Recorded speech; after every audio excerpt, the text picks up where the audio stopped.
And that is, I just went live, and that is one of the contradictory moments I caught. Is the exact thing that he was saying, because he was he was saying, yeah, I beat my chick or this and that, and then like maybe it took about 30 minutes or an hour later, and Cam was like, have you ever hit your woman? No, I never hit my lady. I never, you know what I'm saying, hit my, you know what I'm saying? But but then he said, but I'll hit my bitch. And I'm like, well, come on, Charleston. What are we talking what's really about? the difference?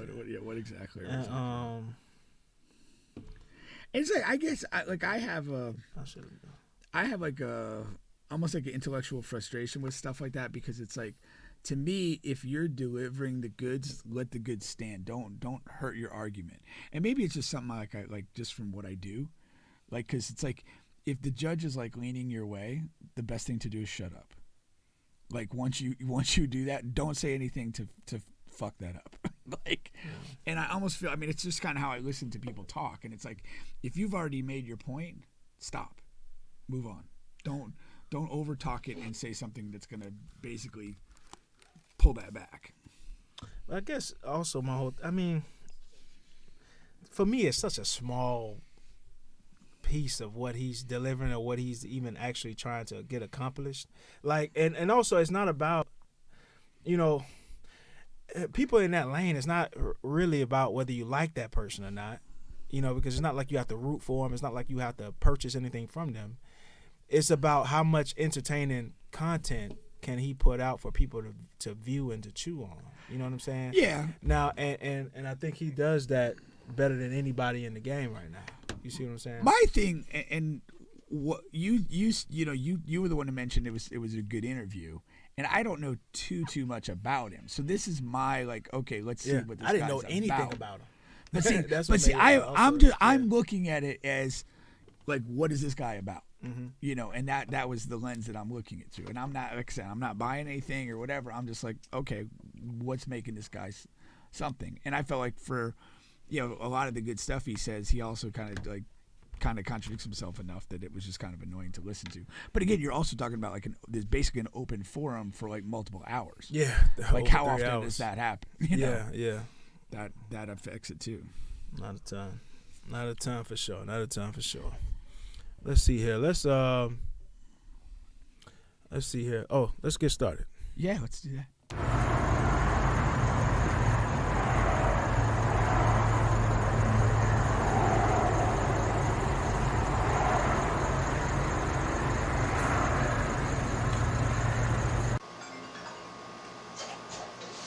Hello.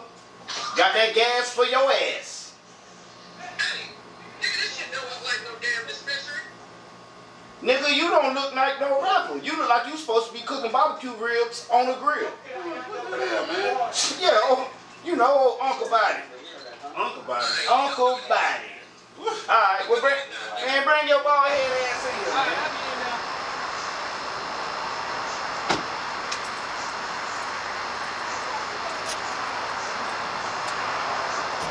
Buzz me in, nigga.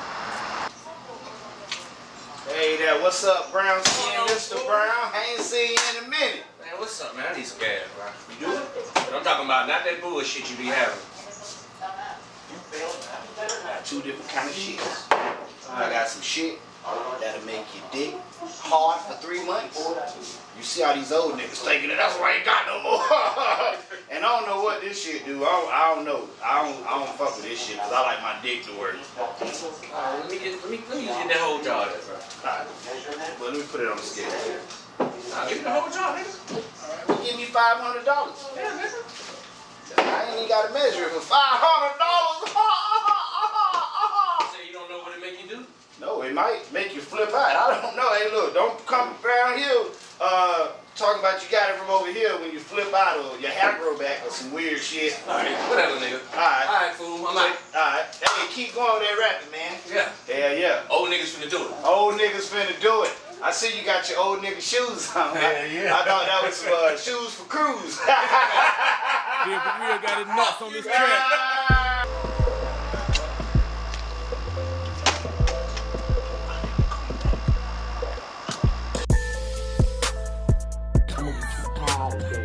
I'ma get you high today.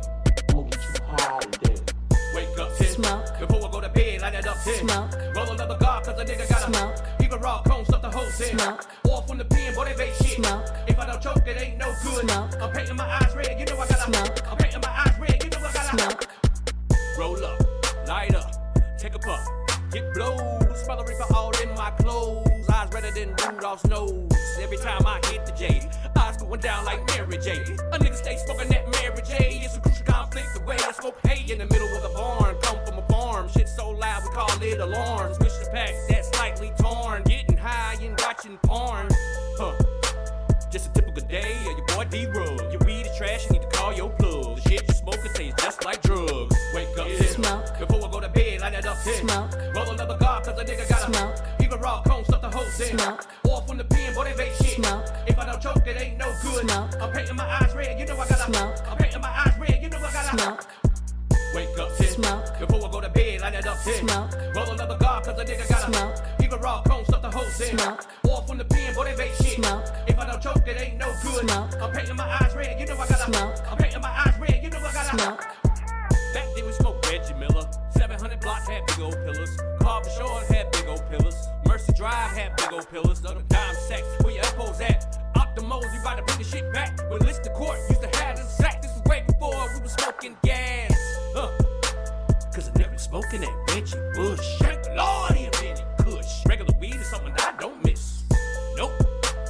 Whatever you smoke, just paint your eyes. Regular smoke, nigga, paint your eyes. If it's gas, bitch, paint your eyes. Wake up, smoke. Before I go to bed, light that up, smoke. Roll another guard, cause a nigga got a smoke. Even raw cones stuff the hoes in. Smoke. Off on the pen, boy, they bait shit. Smoke. If I don't choke, it ain't no good. Smoke. I'm painting my eyes red, you know I got a smoke. I'm painting my eyes red, you know I got a smoke. Wake up, smoke. Before I go to bed, light that up, smoke. Roll another guard, cause a nigga got a smoke. Even raw cones stuff the hoes in. Smoke. Off on the pen, boy, they bait shit. Smoke. If I don't choke, it ain't no good. Smoke. I'm painting my eyes red, you know I got a smoke. I'm painting my eyes red, you know I got a smoke.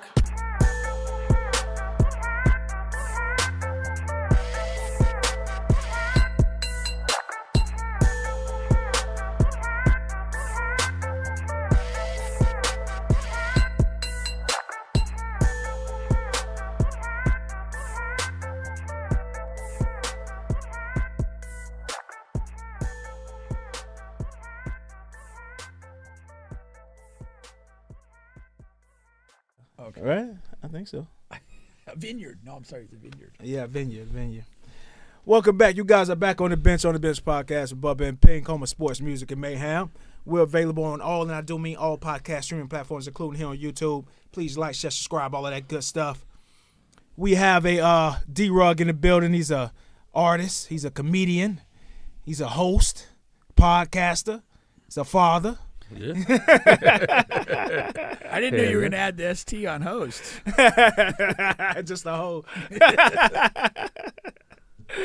And we're going to be talking about all the trending topics in sports, music, and entertainment, as you can see right here.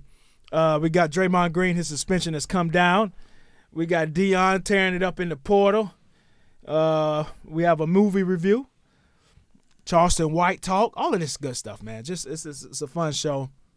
We got some stuff even towards the end of the show. There's some Bubba lookalikes out here in the world, and they're not doing as well. And they're putting the shame to my face. Putting the shame to my face. And these guys, they look just fucking like me. It's weird, man. It's weird. But we'll get to that towards the end of the show here. You got to do some like cease and desist letters. Yeah, I do, man. Stop acting a fool in my face. Oh yeah. You guys, scoot over some. So yeah, be a part of the family, man. You know what I'm saying? I usually start off the show with like something I've been thinking about throughout the week or whatever. Now, Pink was with me here. You know, we still like to play basketball, man. And I'm an old man now, but riddled with injuries. What the hell does that make me? That make me shit. And been riddled with injuries, and I'm coming off a quad injury. None of that has anything to do. It has a little bit to do, but anyway. So we at this gym run, and I have video here. I'm going to show you guys, and we're going to be talking through this video here. But you know, and it's this guy who comes to the run. Name is Chris White. I'm gonna tag him. I'm gonna do all that because I got a lot of shit to talk here. And these guys, they come out, and it's a ton of them now on social media. These guys are what they call content creators for basketball. They go out to these open runs, they go out to these courts, and they film. They have their phones out, cameras out, they have the mics on, and their whole thing is to get something funny or something good, somebody get dunked on, somebody get crossed, and they're going to be talking trash, and they're going to put it on their YouTube and their IG so it can go viral. The Ball is Life, which is was what Chris is a part of, and all these other forums, right? Okay. So this guy comes in. Now, I find it funny that, first of all, when they pick the teams and, everybody picks a guy to guard, and, I'm left with this guy. And the one guy, he's like, who you want, man? It's left between me and him. And he's like, you looking scared, like you don't want to guard him. And I really don't even know Chris's game. I never played with Chris, this YouTuber guy, right? And I'm like, what you mean, man? And so, he's a bigger guy, whatever. So, of course, I'm a little fat and out of shape. So I guess the two fat, out of shape guys got to guard each other. I think that's what it came down to, actually. Yeah, that's probably what it came down to. All right, so let's get to this video here. And what's happening is, now this guy, he's talking trash the entire time. I cut the audio so we can play and talk through it. All right, now where we at here? Is this it right here? This is it. All right, so this is me guarding this Chris guy here, man. Now he's doing all these moves. He can't go anywhere. He's talking trash the whole time. This is what I hate the most. Let's hold on. Let's go back here. Where's this thing at here? Wait a minute, ain't you hitting the ground? That is. We getting to that. We getting to that. That wasn't Chris. We getting to that. R.I.P. Bubba. Now this guy's doing all this dribbling and he's talking trash, like I said. Now, he's going to take this shot in this video, and it looks like it's going in. He did not make that shot. Why do you edit that to make it seem like you made that shot? That's fake. That's fake. That's being fraudulent. And you need to be written up and taken off of fucking social media for that, man. All right? And you can see the edit. I mean, the ball leaves his hand, and then there's like a clear edit, and then the ball goes through the net. Now, throughout 4 games, this guy scored on me one time. It was a little layup that he got. That's out of 4 games, all right? He couldn't do shit with me. All right, now, we're going to fast forward to this next play that he posted. He posted all of this on his social media, all right? I got this from his social media page. Now, let me pause this. This is our guy here. He's actually coming in. He's coming into the show next week or the week after, all right? Now, he's coming down. He's coming down on a fast break, all right? TJ Peso, we call him Young Mellow, New York cat. He's coming down on the break here, all right? This is not my man. Of course, I'm guarding the big fat white guy, but I'm helping out his fast break defense, all right? Now, we're going to come through. As you can see here, I'm in the vicinity now. As you can see, I paused the tape. Now, TJ Peso is losing the ball, as you can see right here, all right? So I'm going to make an attempt to go down for the ball. Me and him are going for the ball at the same time. And this is what happens. I run into him, as you can see here. He's not making a move. He's just going down to get the ball. And in order to protect my knee, I just take a fall. That's all. He didn't make a dribble move. He any good stuntman would have. He didn't have the ball. He didn't make a dribble move. But, of course, Chris just puts it on his YouTube as if I got crossed and fell. Okay. Allen Iverson, your ass. Right. That's what he made it seem to look like. Yeah. All right. Now, what else is going on here? He also has this where he has Lance Stevenson here in the gym, and he's playing against Lance Stevenson. And his quote on the thing is, "I locked Lance Stevenson up. Oh, pro NBA player. Look at me, and I'm locking him up." These are 3 shots that Lance took. They probably played 10 games this day. And he's talking about he locked Lance up because Lance missed 3 shots with Chris in the vicinity. This is bullshit. This is horse shit, man. like you know what I mean? And what happens is you guys are so dumb that you go and you look at this and you're like, oh man, this is good. He did lock Lance up. Look at him. Lance 0 for 3. Oh man. Let's get him in the NBA. He's awesome. All right. Now, also throughout the day, he's arguing that I'm, fouling him or whatever, while not actually making any foul calls. Okay. And so here goes another clip of him in a gym with a guy, and he's playing one-on-one. And I don't know. What does this look like to you guys? Sumo wrestling. And he's talking shit like he's playing defense on this guy. Look at him. Yeah. You know? That's a foul anywhere on the planet where a referee is. This is not basketball, man. What is this?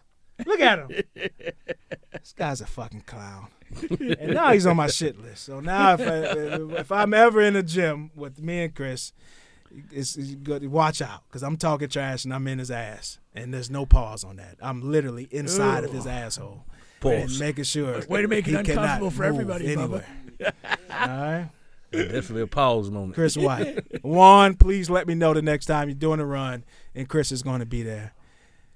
He's going to get everything he needs on his videotape that day. All right. Who else is getting everything on the videotape? Is the NBA whenever Draymond Green is on the court. Oh. That bitch, they're crazy. I like him, though. So Draymond, of course, everybody knows from that right now, unless you've been living under a rock. Draymond has been he has been suspended for the hit on Nurses. I'm going to play a little videotape here. The trick here is I got to mute it as soon as it plays. So let's go here.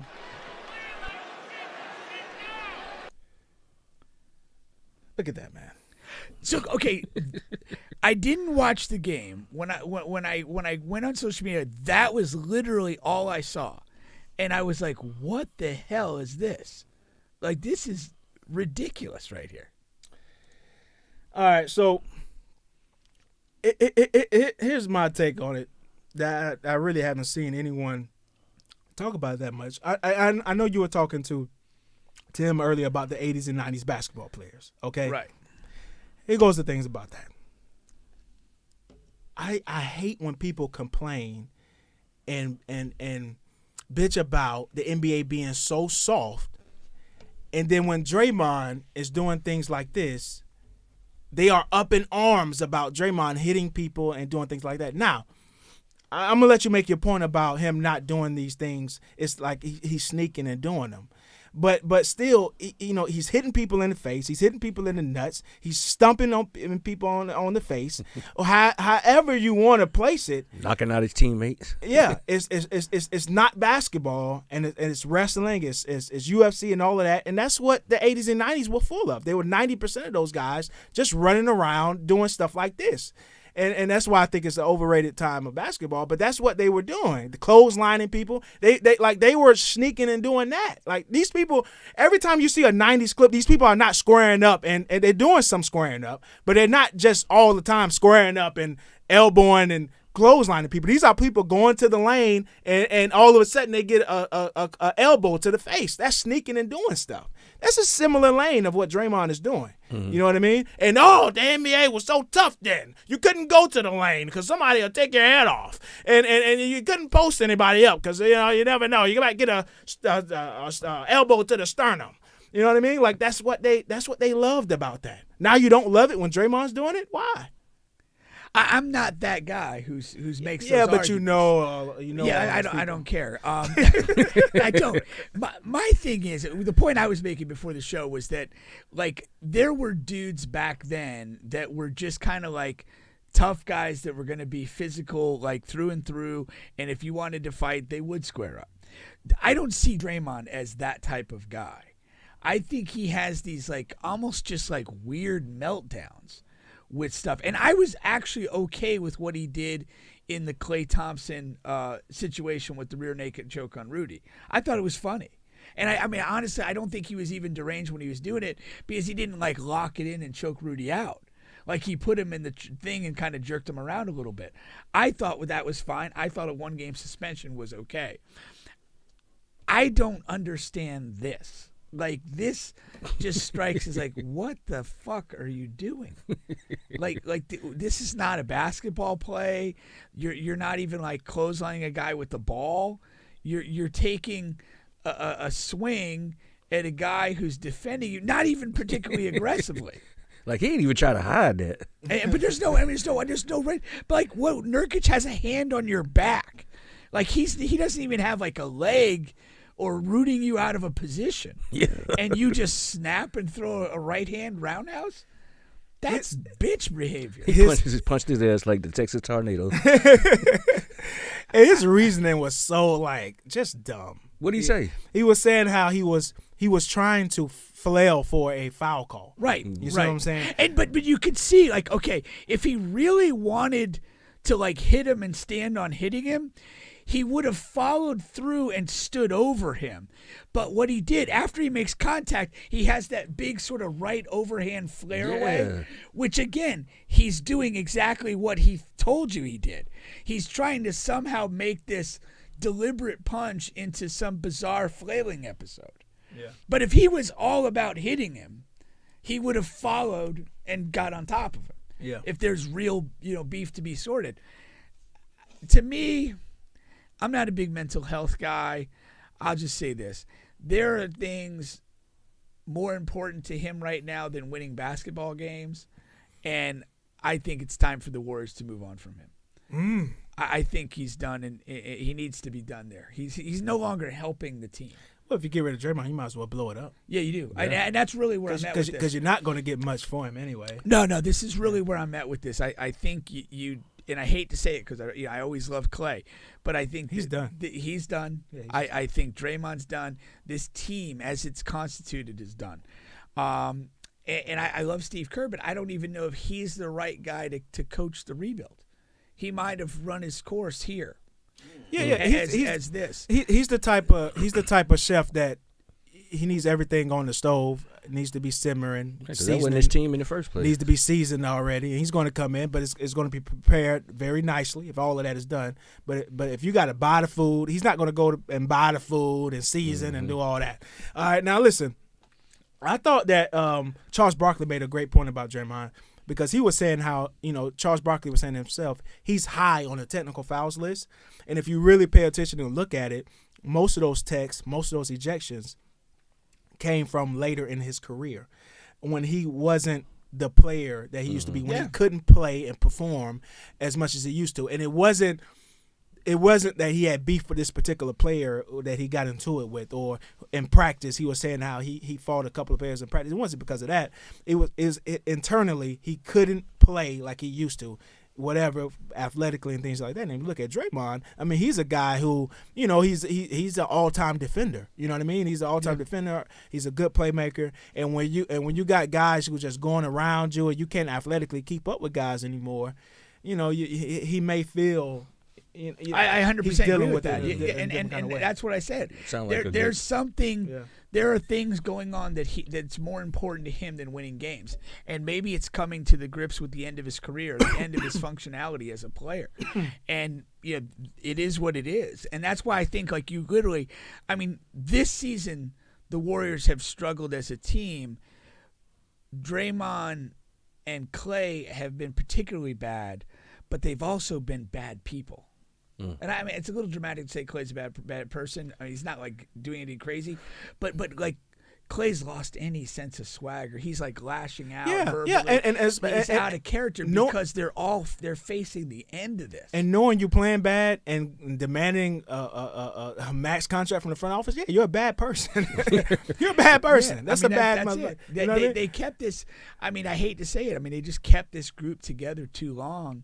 And now they're paying the price for that. And guess who else? I mean, and Andrew Wiggins is playing the worst out of all. Well, he just he's passed playing the away. worst out of all. He's playing the worst out of all. He passed away last year, and that's exacerbated the whole situation. Said he passed away last year. Well, he took that leave of absence, and he physically walked back in the building, but he hasn't been there as a player. And he's in his prime.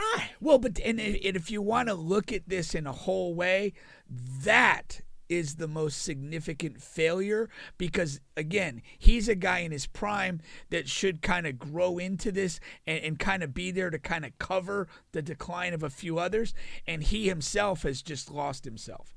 And so that's really the thing. If Wiggins kind of elevated on his finals performance, this whole thing's a little bit more sustainable. Sure. But he's just gone missing literally and figuratively since last year. And that's expedited the decline. I love Curry just like everyone else does, but I'm not gonna say I'm happy, but it's kind of like it's interesting that he's going through this because a lot of people see LeBron has went through this several times, and because you can look at a team, or whatever, a passive NBA person and say, oh, Steph has Draymond. He has Clay. He has Andrew Wiggins. How come they're not winning? Well, it must be Curry's fault. Curry is not playing as well. And guess what? Yeah, Curry is not playing as well as he did last year or the year before. He's still playing fine, but not as much as years past. The people around you matter. Your team matters. No, I'm not saying people are saying that. I'm just saying it's a literal. People love Curry. Steph's still killing, man. He's Curry is doing well, but he's not playing as well as he did in MVP years in years past. Now, listen, this is the point I'm making, because when Dwayne Wade became a useless NBA player, when he became a supreme bum, when Chris Bosh had some type of heart failure that came out of God's green earth, I don't know where that came from. And then you had Shane Battier pass away on the court. And you had all these guys. Mario Chalmers became Smush Parker in less than a year. And you had all of these guys. And Ray Allen just became old. After the big shot against San Antonio, Ray Allen just became like a really old guy. And the thing was, why can't LeBron get this done? And he has Dwayne Wade. He has Chris Bosh. He has Ray Allen. No, those guys are not those guys. These guys are not. They're the Looney Tunes characters from the Jordan movie. Space Jam. You know what I mean? That's who they are now, and that's what Curry is experiencing with the Warriors now. Now, like the black Skip Bayless, you Crip Bayless. No, I mean, what did I say? That was a lie. You over the top, man. What's over the top? They Chris Bosh did get a heart murmur, and Dwayne Wade did turn into a supreme bum. It was a blood clotting issue. It's the same thing. What you say, Shane Battier passed away on the court? Yeah. What am I saying? That's literally what happened. Is it because me and Steph are light skinned? No, Steph. No, and what I'm saying is just he's experiencing a similar situation. That's all. And I wonder how. Because the answer is to blow this up, but that's going to like kill the Steph Curry's remaining career. So what do you do? Well, there's different That's answers. the point of me bringing There's it up. different answers for different people. For the Warriors, they need to blow this up because it's broken and it's not getting fixed. What it says about Steph, though, is that this is where the LeBron parallel is important. Like, he's always had a sense of when the organization's failing around him and left. And this, what's happening to Steph right now, this is that thing to say, you need maximum leverage and keeping your options open to basically leverage a team into doing what you need them to do to compete or getting rid of you. And it's, you have one career as a player. Your legacy is defined in this one career. And every year you waste in a non-contending situation, you don't get that back. And this is again, 4 titles, fantastic. All those things are great. He has a great legacy. But he's in a situation now that this year's a lost cause. And what's going forward? Like, can he get out of Golden State? Is there a pathway out to a contending team? I'm not sure what that looks like. But it doesn't look like he should stay there because there's nothing to do there. And again, he's in that twilight area like LeBron. And how many more good years are you going to get out of him? And do you really want to play in a situation where you're not able to contend? This is, player empowerment. You have one career. You need to maximize it by being in contending situations every possible year. And you cannot sit there and endure rebuilds. You can't wait for people that you can't trust to do things they probably won't do. No, that's very true, man. And Steph, this is what I want to say. Listen, man, Draymond, he's not going to get any better. Something is wrong with him, and also his skills are diminishing athletically. Klay Thompson, he's done. You can see it. He's cooked. You see it every day. They had to bench him in the fourth quarter, just the previous game. These young guys, Moody and the other cat, the Kuminga, they are progressing, but they're not progressing at the rate that you need them to compete for championships, all right? Looney is an undersized big, and without Draymond and then with Looney there, you can't do anything with Jokic. It's time to get out. And what team has assets and is in a winning situation? None other than the Philadelphia 76ers, Curry. You need to go to the front office and don't waste any time. You have a couple of great years left, and you need to go there and you need to say, hey, trade me to Philly, or I'm sitting out, and I'm gonna make a big fucking deal out of this. Crip Bayless, Pink. No, it's what he needs to do. Bubba Bayless. Let me ask you something. What's a let's do the trade machine. Trade machine. But not 76ers, realistic trade machine. That's the realistic. We not only do we What's have the package? huh? Yeah, what's the package? We have all of these picks that we just received from blessings of James Harden. I do appreciate you, my man. And we have all of those picks. And then we also have an expiring deal in Tobias Harris. Okay, so you get that, and you're able to do with that what you may.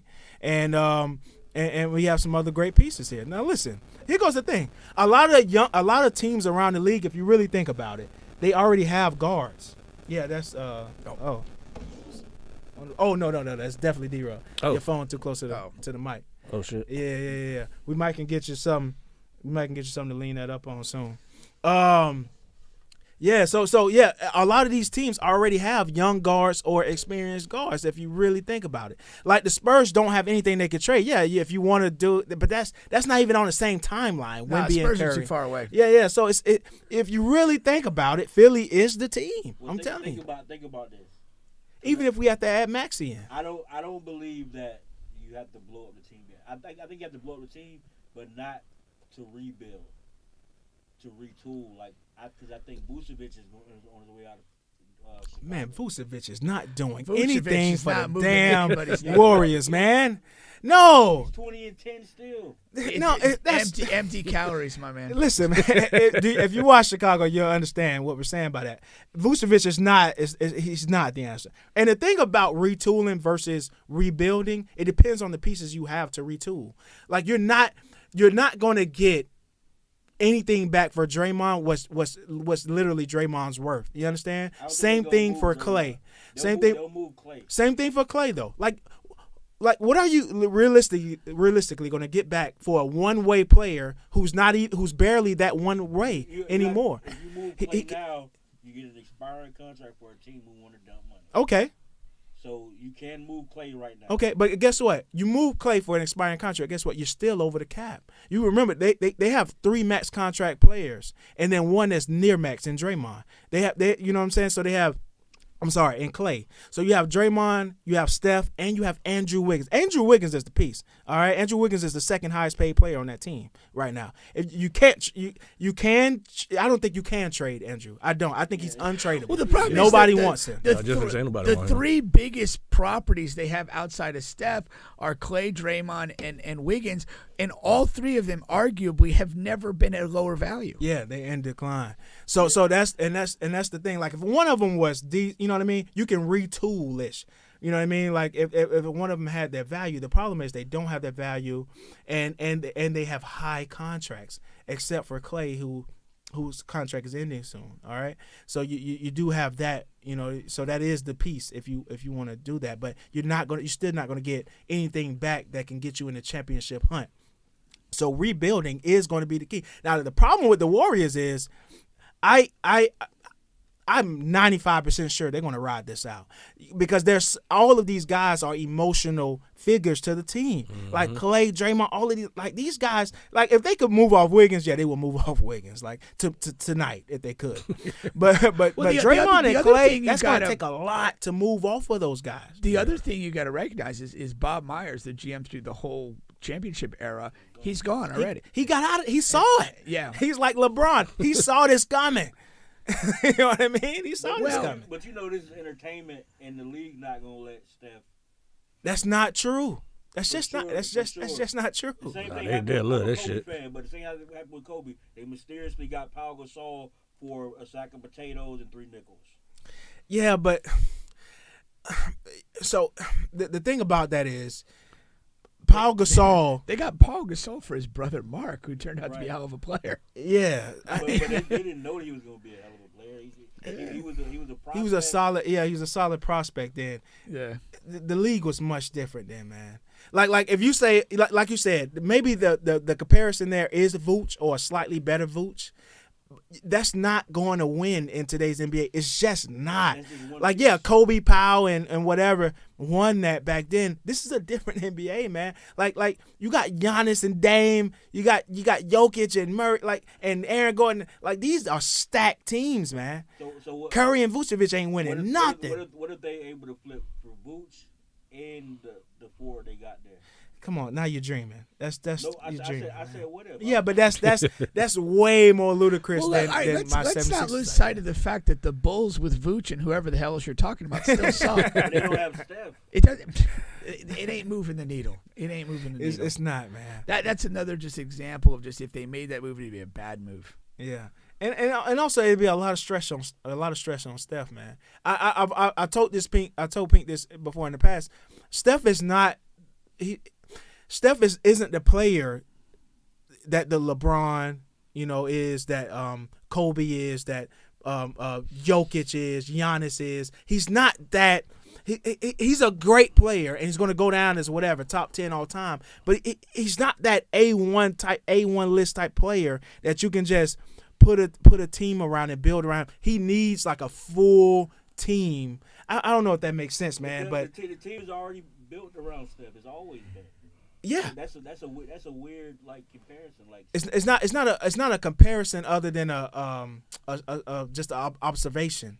Like, we're saying the same thing. Yes, the team is built around him. You know what I mean? Either way, Steph creates. This is my point. You can't throw Steph in Chicago and say Chicago is going to win a championship with him and Vooch. That's my point. They'd be a lot better. Yeah, of course. Anybody with all top 10, top 15 player all time is going to be a better team if you just simply add them to the team. What I'm saying is are they going to be the same championship team that the Warriors were year after year in contention and making it there? They're not. They just wouldn't be. Because he's not that type of player. Well, there was an organic growth to that development of the Warriors, yeah. And I do think like Steph now is not Steph of 2016 or 17. Although he's still very good, yeah. But you have to construct certain roster accommodations around him to maximize what he does. And he's not just a drop in there and whatever, because he's not a two-way force. Yeah, that plays with that. So, I mean, he does need to get out of there now. The Warriors are dead. Play Amazing Grace in the bagpipe. It's over. We got Kobe saying no chance he leaves for Philly, and then we got Coach in here. What's going on, Coach? Steph and the Warriors are going to come back like Dak and the Cowboys. Shout out to them Cowboys. They're not coming back like Jesus either. Shout out to them Cowboys. Yeah, shout out to the Cowboys, man. There's no shroud of Turin around here. Once again, you guys are on the bench podcast with Bubba and Pink, home of sports, music, and mayhem. We're available on all podcast streaming platforms, including here on YouTube. Please like, share, subscribe, all of that good stuff. Next is something that came in really late, man, that I was looking at. We had the shootout at UNLV last week. What do we got this week? I found this really interesting, man, because we got this Tory Lanez. Of course, Tory Lanez has been in jail, man. He's been in prison for allegedly shooting Megan Thee Stallion. Now, Tory Lanez's bodyguard released a statement, and also he what they said was submitted a statement. So he submitted another statement. To who? Yeah, right. So, and he's saying that the friend also had a gun. And this is what I want to say. Her friend, the female. Yeah, Megan's friend who was in the car. It's 3 people in the car. 4 people in the car. Is Megan, Tory, the friend, and the bodyguard. Okay, a driver, if you will, whatever you want to. It's usually a combined role, driver, bodyguard. Yeah, driver, bodyguard. Yeah. Right. And I'm really talking to the Megan women here because when we first reported on the story, and I said I didn't believe it and all this and that. You had a lot of people on YouTube and commenting, and you just. You're bashing women, you're hating women. Megan, why not believe a black woman? She got shot. Okay, well, whatever. I just want you to understand what is going on here, okay? Because Tory is in prison, and when that happened, all the women said, "See, he did shoot her." See, but this is what I want to say. Bear in mind, OJ's still walking the street. Yeah, right. So let's not hang anything on the outcome of a criminal trial.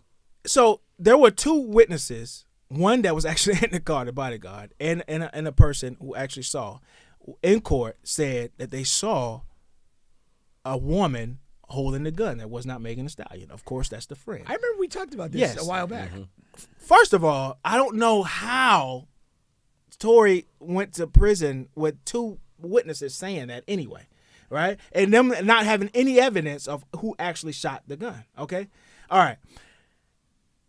Now, this bodyguard, he said that in court, right? I find it interesting that, he never said who actually shot the gun. He has never said it and still hasn't said it today. Yeah. How long ago was that, you say? 1 year, 2 year, 3 years? But the trial or the actual shooting? The actual shooting.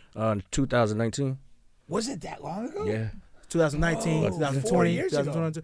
That's 4 years. Wow, I would have thought 2. 19, it might be 20. Yeah. So 3 to 4 years ago. Why would the bodyguard today, out of all days, 4 years, 3 years now, say, hey, there was another person in the car that had a gun? It was a person that I saw her with the gun. Why? But wait, I thought you said he testified to that in the trial. He did. So why 3 or 4 years later? That's what I'm saying. Why submit? He submitted, meaning when I hear the word submit, that has to mean to the court or to whatever. Well, I'm a little okay. Trying to get Tory a retrial. I'm not sure. Well, but if he testified in trial, if he testified that I saw the girl with the gun, but he didn't go so far as to say he saw her shoot, that's kind of inconclusive on the issue of shooting. And that's probably what contributed to him getting convicted. Now, the other thing is if you're in trial, you're gonna say, this is Tory's bodyguard. He's paid by Tory. He can't even tell you that he saw the girl shoot. Right. So what does that tell you?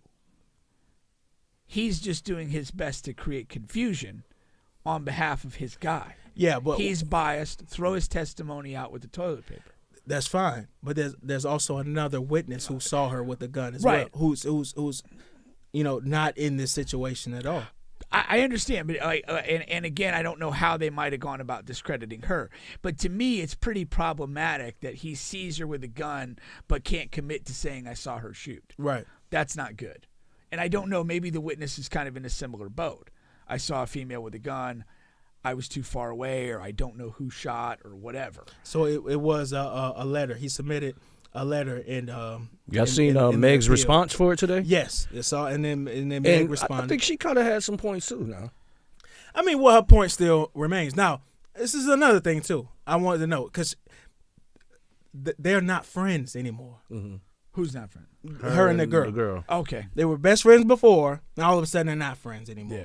Yeah. I mean, like what I'm saying, I'm not saying we don't. Nobody knows who shot this person. Did the friend testify in the trial?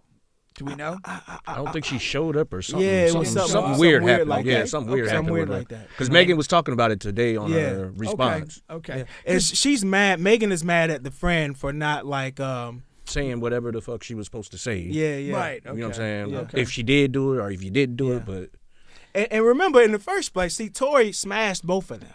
You see what I'm saying? And Megan, by all accounts, she was really drunk, and she got mad at Tory because they were at whatever whoever the white girl was, who party it was. One of the Jenner Kardashian. Yeah. She was a Kardashian girl. And he was making advancement, like he wanted to smash her, right? While Megan was right there, and they're supposed to be together. But he'd already smashed her. Not the white girl. He had already smashed. Oh, he's trying to smash everybody in sight. Why not? You're a fucking young millionaire. You're a 20-year-old millionaire. Okay. Right? And Megan got mad. But see, and if you ever been with like a mad, drunk black whore, right? Because it was the thing. We all know Megan smashed everybody in the fucking industry. We already know that. Like they come out and they say it in droves. Yeah. I didn't even know Blueface. Yeah. If Blueface smashed, everybody smashed. Okay. He's the bottom. He's the bottom. That's like a D-level rapper. He's the lowest tier guy. And he didn't even say he smashed. He just got some head. That's even worse. That's even worse. Like, damn, ho, you just sucking dick. You just out here. You just get drunk sucking dick. Just like, getting God drunk damn. sucking D-list rapper's dick. who knows who else? And that's your business. I'm not body shaming or sex shaming, but what I'm saying is you getting mad at Tory for and at the simultaneously you out screwing the baby and Blueface.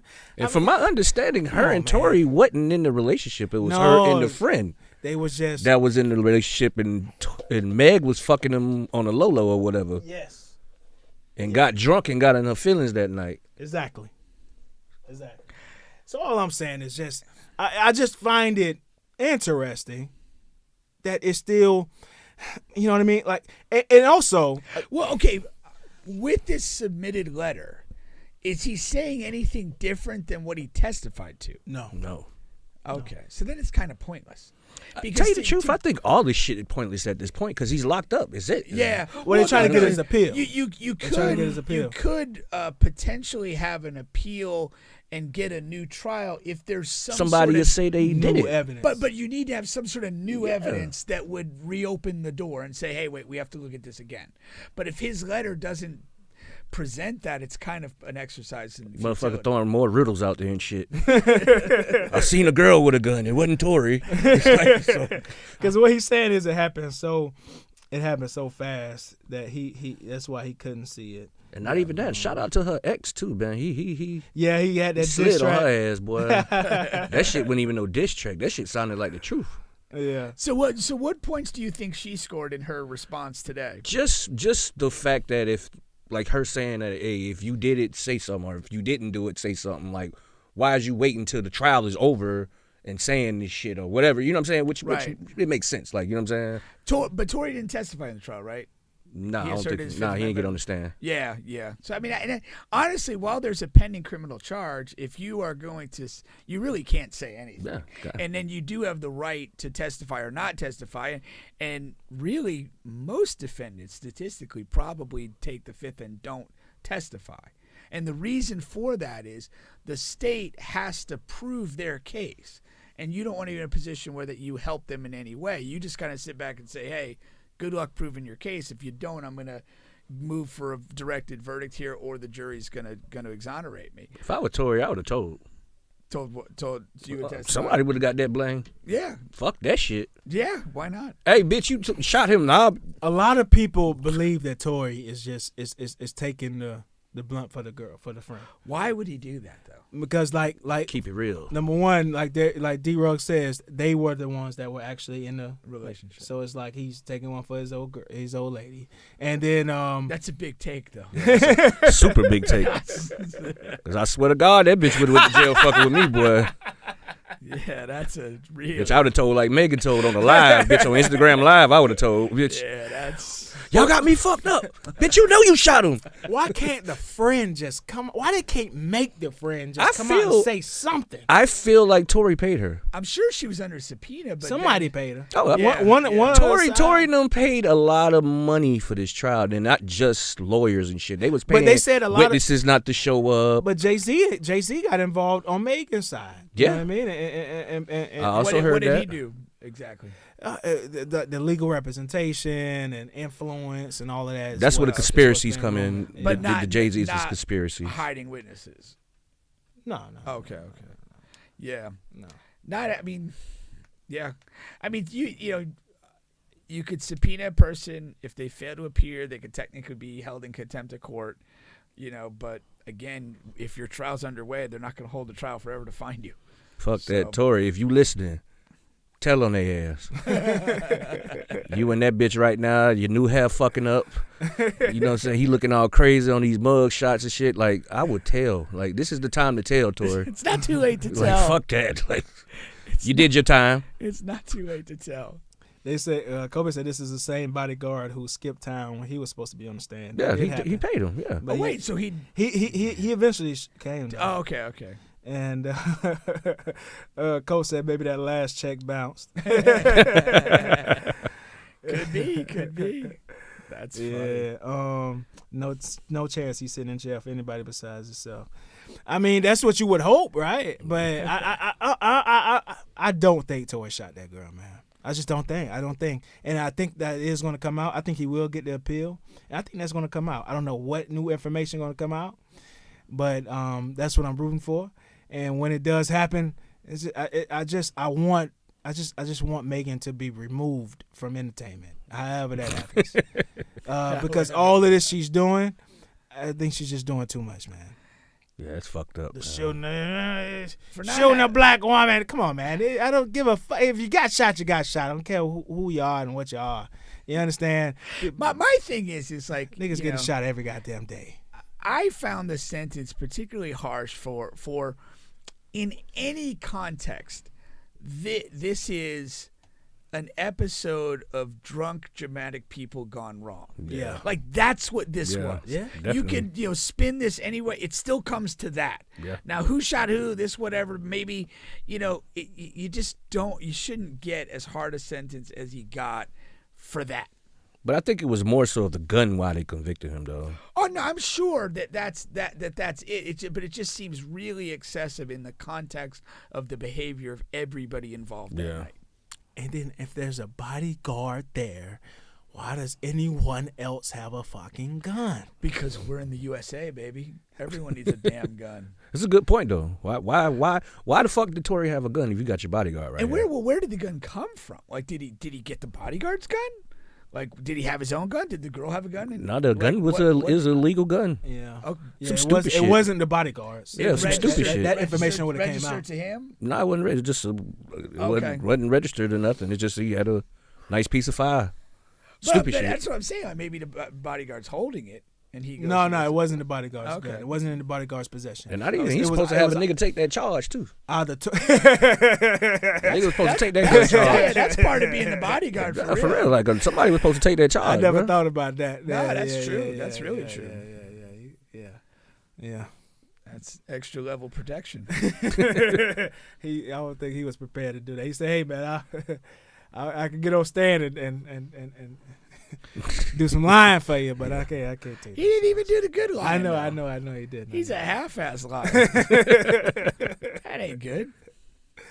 Tory looking to I some hope bodyguards if you nobody's get out. using. I hope nobody's using that guy's services as a bodyguard. This man cannot be trusted. Yeah, he 'cause cannot be relied. He was upon. supposed to squash that shit. Yeah. You know what I'm saying? If they was doing all that fighting and drunk shit, somebody was supposed to say, "Hey, all right, chill out."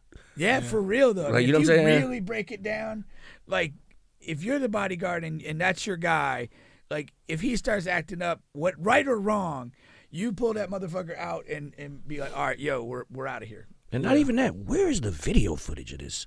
We're talking about We in the middle of Beverly Hills. We got video footage of every. Yeah, like every how other the day. fuck they don't have no video footage And of the this person incident? that's watching, from whatever fucking window. Yeah, like come on, you don't have your phone. Yeah, like I mean, I guess from that viewpoint, they could just see it's people. I guess you know what I mean, and they can't tell like it's fucking Tory Lanez and Megan Thee Stallion. Although you see a lot of ass. If you're at that, if you're at that party or whatever, like whose house it is, the types.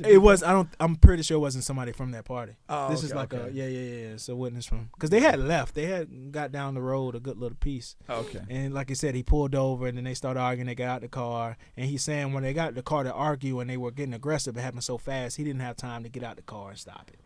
He was driving. that's why I don't kind of believe the Meg story. Like him on the car saying "dance, bitch." Like I feel that's like a little excessive. Like No, yeah, it's too much. Like you know what I'm saying? Like really, he was standing on the car, Yeah. shooting at your feet, saying "dance, bitch, dance," and you dancing. Like what the fuck? Like No, that does. It seems extra. And again, like the bodyguard, like your whole thing is you got to anticipate. Yeah. Like okay. And if he had time to do all of that, stand on the car, say "dance, bitch," and the bodyguard, like, what are you doing? But here's my thing. That's a lot of time. If you're the bodyguard, like, if it gets to the car stopping, that's enough. That's it. Like all right, bitch, you gotta be in full protection mode of your guy. Yeah, that's it. Like, what else are we stopping his car for? That nigga was getting drunk with him. That's what it was. Yeah, I agree. Why stop the car in the first place? That's another. But thing like if it's stopping, it's to get stupid. It's escalating too much. If you're the bodyguard, you need to be at that point. You grab your person and we ain't going this. Yeah, that's true. Well, we'll see where that goes. Hopefully, Tory gets an appeal, and free Tory Lanez. That's it. All right, here. So we got D-Rugg on the show, man. Like I said, man, D-Rugg, you're a man of many hats, man. Yeah. Artist, comedian, host, podcaster, all of that good stuff. You've interviewed a lot of people's favorite stars, man. Yeah, man, I've been doing it for a minute. Yeah, man, a lot of work. Now, most recently, the most recent thing you've done is release the album, correct? Yes. I'm back in the booth. Yeah. And so this was a part 2. It was the album was a part 2 to the part 2 to the first Magnificent Asshole, the 10-year anniversary. Yeah. So I just was like, shit, let me do another. So one. it was 10 years. Yeah, it's 10 years. A decade. Yeah. I feel like I remember that for some reason. I know, that's the same shit I said. That's why I'm like, damn. I said, I really did this shit 10 years ago? I'm like, fuck.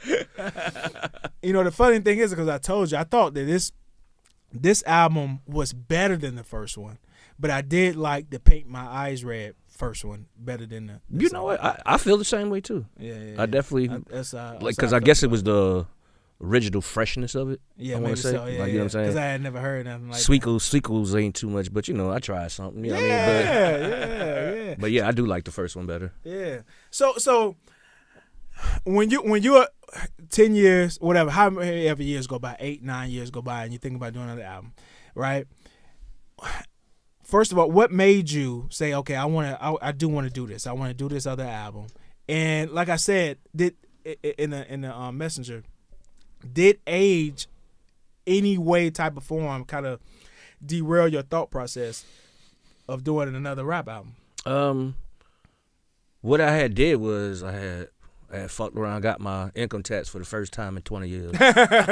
Child support, finally off child support. Okay, that's the reason why. You know what I'm saying? So I was like, shit, man, let me go buy me a studio. You know what I'm saying?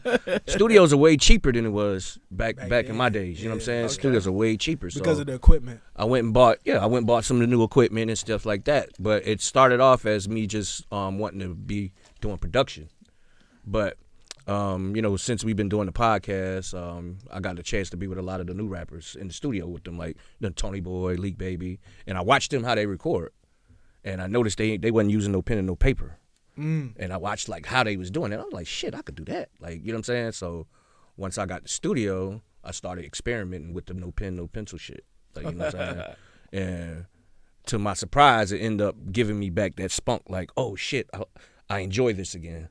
Mm-hmm. So we just started just making songs for the fuck of it, bro. Like, and the album came out. Actually, 2 of them. What's the upside of the no pencil, no paper for you? Like, what did you find in that experience? The time. It takes away. It eliminates a lot of time. Okay. Because I don't have to sit down and write and whatever. You know what I'm saying? Yeah. The writing they give you an extra hour or 2 to, you know, add it on to recording. But when you do that, no pen, no pad shit, it's just straight right then and there. And plus, I like the thrill of it. The like, oh shit, I can, you know what I'm saying? Yeah. Rapping dead off the head, you know what I mean? So it became a easy thing. So we ended up just recording song after song after song after song. How much do you really have to lock in? Because I know during that time when you was in album mode, you kind of fell back from the podcasting a little bit. There was less shows. Did the same thing happen for like your comedy shows? Did you have to fully lock into the No, because music? This is like the first album I did out of my discography that I didn't like lock in. Like, you know what I'm saying? I actually just did this for the fun, like the love. You know what I mean? Like me and my partner was just getting in that bitch. I get off of work. Hey, meet me at the crib. And we just go through beats and we just, you know, I'm sipping my beer, smoking my weed, just making music. You know what I'm saying? So okay. It wasn't really that type of process this time around. Okay. Where would you rank this at in your? Because how many albums you have? I know 3. How many this total is do you what have? I got 4 online now. And I'm about to put 2 older ones, my first 2 back on there. So I say that's what 6. 6, yeah. Yeah. And what would this one rank for you? I say number 2. Number 2? Yeah. Okay. What you go with number 1? Oh, definitely the first Magnificent Asshole. Okay. That was I was in a different mind frame at the time.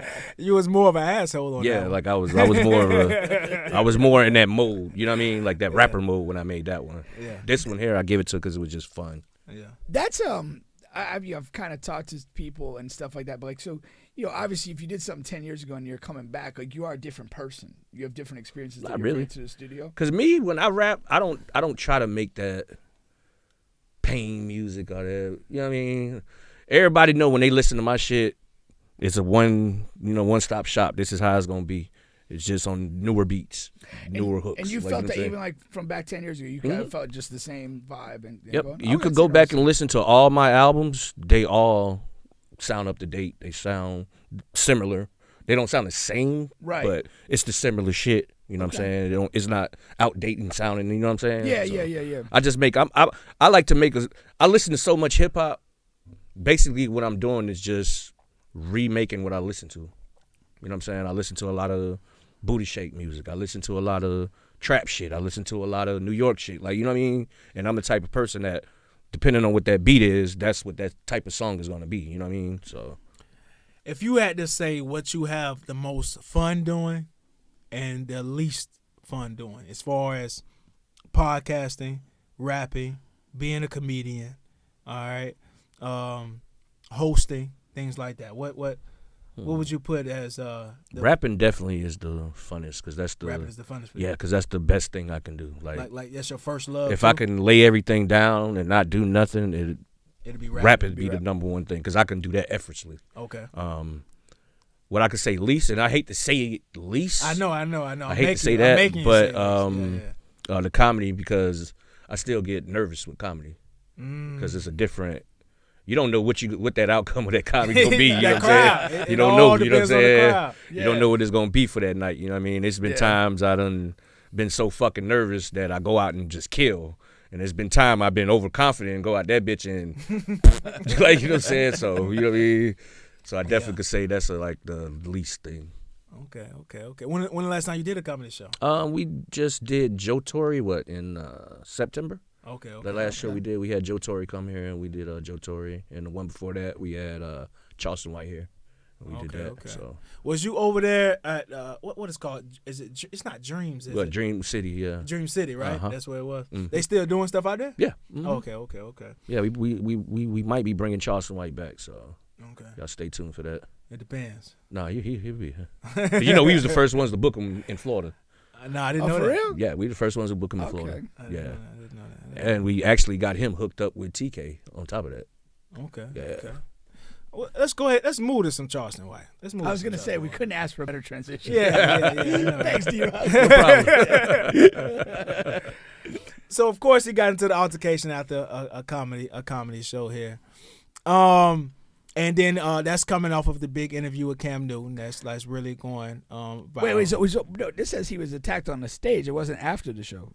It was on stage. It was on stage. Oh, okay. You made it sound like. But it bled into after the show too, though. Yeah, because but that was the end of the stage. Yeah, It was the end of the show after that. It was the end of the show, really. Yeah. It's tough to carry on when somebody's attacking. Motherfucker tackle your ass. That's it. Yeah, they tackled him and they jumped him, and then but and then afterwards he went on live showing like, hey, I didn't get hurt or nothing like that, and I still got all my stuff, and. My overall take on that, as far as him being jumped and things like that, and people are saying like, oh, that's why he got to watch what he say and things like that. You never know. My thing is, if you don't like Charleston, right, and you want to be aggressive or whatever, if it's something that he said or he did, here goes the thing. It's tough to say, but you got to go ahead and get rid of him. Like, you have to end his life.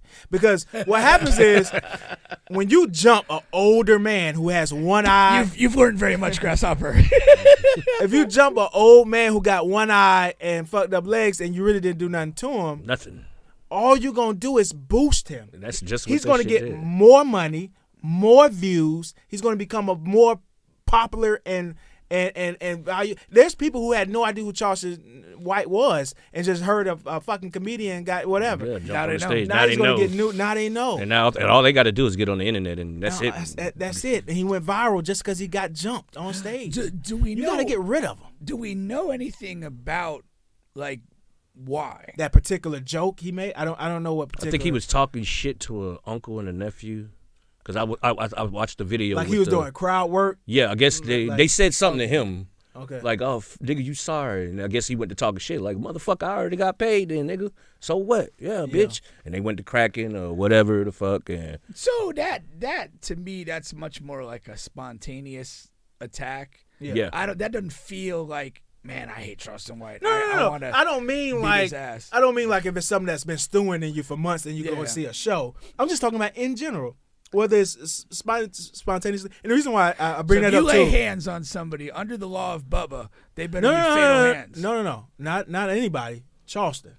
And people who are like in that vein of content creators that already have a name, like a public persona on social media. You know what I mean? Because also because he says a lot of stuff about like King Von and stuff like that. So I'm saying if you're King Von's people, or if you're one of Deion Sanders' goons or football players or whatever, you got a lot of enemies. Yeah. If you want to do something to him, you got to go ahead and do it. Like this is not the first attack. You know what I mean? Well, like, I was going to ask that. Actually, Buddy got lucky because he keeps a bag of weapons on him. Yeah. Like when he did the show here in Orlando, that was part of his show. Like that, he had a bag full of fucking weapons, like knives, brass knuckles. He even made a joke about giving. He gave a chick in the crowd a taser, and he was like, "Yeah, that motherfucker might rape you tonight." You know what I'm saying? You may need this bitch. Yeah. Like, you know what I'm saying? So he keeps a bag of weapons on him. So does he have like security? Nah. Security. He just kind of rolls. He keep his boy. What's his boy? Boys. He got two boys. One that does the social media stuff as well. What's his boy then? He was cool as shit. He was there when he came down to Dewberry. He got Dewberry and like a couple other guys, and that's it. Yeah, he just rolled with 3. Yeah, 2 or 3. But if y'all, that's not a facade with him. He really rolls like he don't give a fuck. Like he ain't scared of. You know what I'm saying? He know what's up. Like, you know what I'm saying? He ready for all that shit. I agree with some of the shit he say, and I don't agree with a lot of shit he say. That's you know exactly what I said. There's a lot of shit he say that's real. Sometimes I do think he do go too far. Yeah. You know what I'm saying? There's certain shit, like I didn't like the Trayvon shit he was doing. Like, you know what I'm saying? Trayvon shit was too far. Like, you know, it's some shit he do say, but he got a point where he says, he's like, look, y'all motherfuckers listen to all this smoking on the ops and all this killing dead man music. Why the fuck is y'all worrying about my approach? Yeah. Y'all not worrying about smoking on Tuka. And that's real. Yeah. That's some demonic shit that we listen to all the time. And what's the difference in it? You there is no difference. There is no difference. Yeah. And they love those. They love that music. They go out. They support. They spend money to go see the shows. They run it up on Apple Music and Spotify and all that. And then they talk trash about Charleston and how he talks. And the whole thing is. And my point is about Charleston is he in his mind he has to be that brash to get the views so you can really see his viewpoint. You know what I mean? Like in his mind, I'm not saying whether it's right or wrong. In his mind, that's how he feels, and it works. He knows, like he knows how fucking dumb we are in social media. Like if you talk like that. People are going to watch. They want to hear that before. Because he said it. I was just watching the interview. He said it. He was like, when I was going up to Congress with bow ties on and shit, y'all niggas didn't give a fuck what was going on. Didn't give a goddamn. He said, by the time I get on here and say, fuck King Von and X, Y, and Z or whatever the fuck, here we go. Now everybody paying attention. And what I love about him is that is very true. But guess what? He didn't stop going to Congress. Nah. He's still doing the work. He's still doing the work simultaneously while telling you fuck King Von and Deion and this and that, and he'll hit his bitch and all this and that. You know, while he's doing all the clown stuff, he's still in the community putting in major work and making a major difference. No, he said, and that's still not highlighted. He it just wasn't said highlighted before. It's not highlighted now. He just said fuck them niggas in the. He just said fuck them niggas. He's a I comedian now. I saw that. He said fuck them niggas. I got money. I got money. He said because he apologized. He's like, yeah, I apologize, Deion. You know, I apologize, man. Now that I think about it, I'll go and I'll take them white people money too. Niggas don't care. They don't care what you're doing, and they don't care how much you're doing in the community, and they're not gonna take care of you if they just wanna slap you down and jump you and this and that. And that's just another way of being funny. Is just telling you how that's how black people treat their leaders. That's just how. You know what I'm saying? It's been like that since day one. Who killed Malcolm? His boys. You know what I'm saying? His boys. That's what happens. You know what I'm saying? So that's been happening since day one, man. Shout out to Charleston White though. He's my favorite person to watch on the internet. I ain't gonna even lie. What about his stand up? I've never seen him stand up. Yeah, he was funny. He's pretty funny. Yeah, he's pretty funny. Is he like somebody that's going to get better, or you think Yeah. like Mm-hmm. How long has he been doing the stand-up part? I want to say about a good year. Oh, not that long at all. Yeah, that about a good year. surprised me when I it almost was like T.I. Like when I learned T.I. was doing stand up, I was like, Charleston White doing stand up. I didn't think that, but yeah. I think the transition with Charleston White made more sense to me. It's a little the more smooth than The T.I. T.I. shit, Yeah. I was like, actually, I'm finna go see him. He's be here February, I think. Which one, T.I.? Yeah, he's gonna be at the Improv. I'm gonna go. Now he's had some rough goals though. Yeah, that's why I was just like T.I. He's been booed off stage. But What is his lane of comedy? What does he kind of work with? I imagine it's like Eddie Griffin. Like I don't know. That's why I want to go see it because he hangs around a lot of comedians. He put a lot of them on. Like, you know what I'm saying? When I was in Atlanta, he would be at every comedy show. Yeah, that's what I'm saying. He's big. He's big on the comedy scene. He was so sponsor comedians, all of that. Yeah, he got to click him. You know, Lil Duval come. You know, he ran. Lil Duval ran it up on him. He had a lot of comedians around him, so I wouldn't be surprised if he's funny. Like, you know what I'm saying? I couldn't imagine him being nothing other than political, philosophical, like Eddie Griffin and those guys. Very, very small level of like Dave Chappelle. Yeah, I couldn't imagine him being anything outside of that. You know what I'm saying? But I haven't seen it, so I have to see it. Yeah, that's why I'm going. That's why I really, because I'm a big T.I. fan. You know what I'm saying? As far as the rapper. Yeah. I would love to see what he does comic, like, you know what I'm saying? Because I believe he can be funny. Mm-hmm. But I'm like what Pink said, man. I want to see what the fuck the angle is. Like, what kind of comedian are you? Like, you know what I'm saying? Yeah. You gonna be ratchet? You gonna be political? Like, what is it? Like, you know what I'm saying? No, that's fascinating. I mean, but I'm quite sure he done got him some nice writers, and they done got him a nice little mean 15, 20-minute set. You know what I'm saying? Yeah. Still got to be able to deliver that thing, though, man. Oh yeah, that's for sure. Once again, you guys are on the bench podcast with Bubba and Pink, home of sports, music, and mayhem. We're available on all podcast streaming platforms, including on YouTube. Please like, share, subscribe, all of that good stuff. Look at this, man. I have misplaced the ad. Really? That is something. And I think I deleted it. That's what happened. You didn't misplace it. You deleted it. I apologize, Royal 13 the brand. But listen, I can still do it. It's in the far right corner here. Royal 13 the brand. Royal13thebrand.com. Use promo code BubbaPink, and you'll be fly for the wintertime. They have all of these nice hoodies, and they still got the baby shorts on if that's what you want to rock in the wintertime. You got a lot of these people from New York that come down here and say we complain about being cold when it's not really cold. So you got all type of stuff. Tank top still on there, all that stuff, man. Royal13thebrand.com. All right. I got to put that back on there for my guys. Yeah. All right. Let's go here. Let's do startup bench with Coach Pink. All right. We'll add Coach D-Rugg to the mix here. And what we're going to do, we're going to give you guys 60 seconds to pretty much respond to some of the trending topics that's going on in sports, music, and entertainment. All right, let me get my clock ready. Now, first up, and you guys get to decide whether you want to start or bench it, man. Klay Thompson, start a bench. Got to start Klay. He might not be starting for long. Yeah. I'll start it too. Yeah, so as we said, Klay got benched in the last game here, and in the presser, he pretty much said, "Yeah, I've been playing like crap." So he kind of accepted and understood the benching in the fourth quarter that he took, man. I think this is probably the best thing that happened to Klay. It's not that he got benched, but that he's finally owned up to playing bad. Because I really feel for the first 20 games or so, he's been in a deep denial about it. Yeah. And sometimes you just got to acknowledge, like, I'm miles off of it right now, and until I get that straight, I'm not entitled to anything. So I think that this is a sobering moment for him, and I hope he builds a little bit off of it. He going to tighten back up. Because like you said, that's a humbling experience. This never happened. Yeah. It made him sit his ass down. Don't worry, I'll do it to you on 2K. You get cold on 2K, I sit your ass down, let you charge back up a little bit. Like, you know what I'm saying? It all comes back to 2K. All right, let's go with Jacksonville Jaguars employee. Start a bench. Employee? I'm curious. What's going on? Yeah, what happened? Yeah, man. I thought we were talking about the team, not just a random employee. So a guy was recently fired for stealing more than $22 million from the team. Oh, yeah, go to jail. Wow. Don't pass go, motherfucker. How did he steal the money? Do we know? Yeah, so basically what he was a guy who would like order things for the team as far as like cars and things that the players and coaches would need.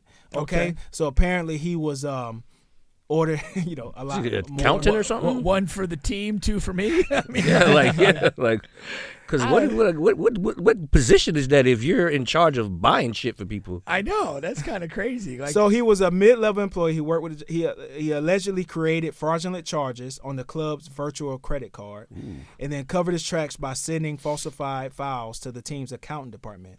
All right, so he used that money to buy vehicles. For himself? A designer watch worth over $95,000. He also purchased cryptocurrency, splurged on luxury travel for himself and others, and used the funds to keep a criminal defense lawyer on retainer. Oh, he knew he was going to jail. Dude, he knew it. The majority of the $22 million he stole were gambling losses. Patel lock his ass up. Placed bets on football and daily fantasy sports. So all he really got, out of $22 million, he was only left with the 2 cars, a watch, and the lawyer, the lawyer, and some clothes. The lawyer's bill. He knew he was going to jail. This this guy is like the he's part genius, part imbecile. Yeah. Like what the? I say he's more imbecile than anything because you should know that. If you're doing shit like that, you know you going to jail. You buying what you said that watch was? And this happened over $95,000. Oh yeah, you should know you going to motherfucking jail because how do you show that off? Like what is your position on this fucking team? You know what I'm saying? That's my thing. I'm curious. Was he the type of guy that like drove like a basic Toyota to the facility and dressed like he hadn't bought just pop up like you motherfucking Deion Sanders' son? This is the guy who caught him. He said Patel didn't wear fancy clothes, and he also didn't flash his expensive watch or brag about trips he took. Okay, yeah. Aside from the fact that he drove a Tesla, if you were to see Emmett, you wouldn't assume here's a dude that's siphoning millions of dollars from his job. And also he was well liked and things like that. But they say he there was something that happened though that the reason why he got caught. Oh man, that's funny though, man. It is. So ain't nobody on the fucking team knew he was doing this shit. No. That. I mean, it adds up. I guess like you'd figure that would show. I mean, even with the false receipts or something, somebody's looking at the money, going, "Hey, why are we spending so much on this?" Like, I don't know. That's wild. I mean, obviously it's not sustainable, but I hope he enjoyed a good run. The only reason why he got caught is the Jaguars, as an organization, switched to a virtual credit card system. All right. And that's how he got caught, because when they switched systems, I guess eventually he got caught as far as using those credit cards, but he didn't adapt to the new system. You could just picture like they're having like a staff meeting and they're talking. Yeah, I think we're gonna switch over to this virtual credit. No, it's a terrible idea. Nothing. No, let's just keep the same. Nothing but problems with that virtual card. But what did he do with all the money though? Most of it he lost in gambling. God damn, boy! Like Vegas love him. That's just not the way to go. Was he married or anything? Like it doesn't say. His wife should have got on his ass about that. Like you don't spend that $22 million. Damn, that's crazy. Like what the fuck, man? And over what time period? 4 years. Oh shit! Over 4 years. Yeah, 5.5 a year. But like I said, he knew he was going to jail. He knew that shit, boy.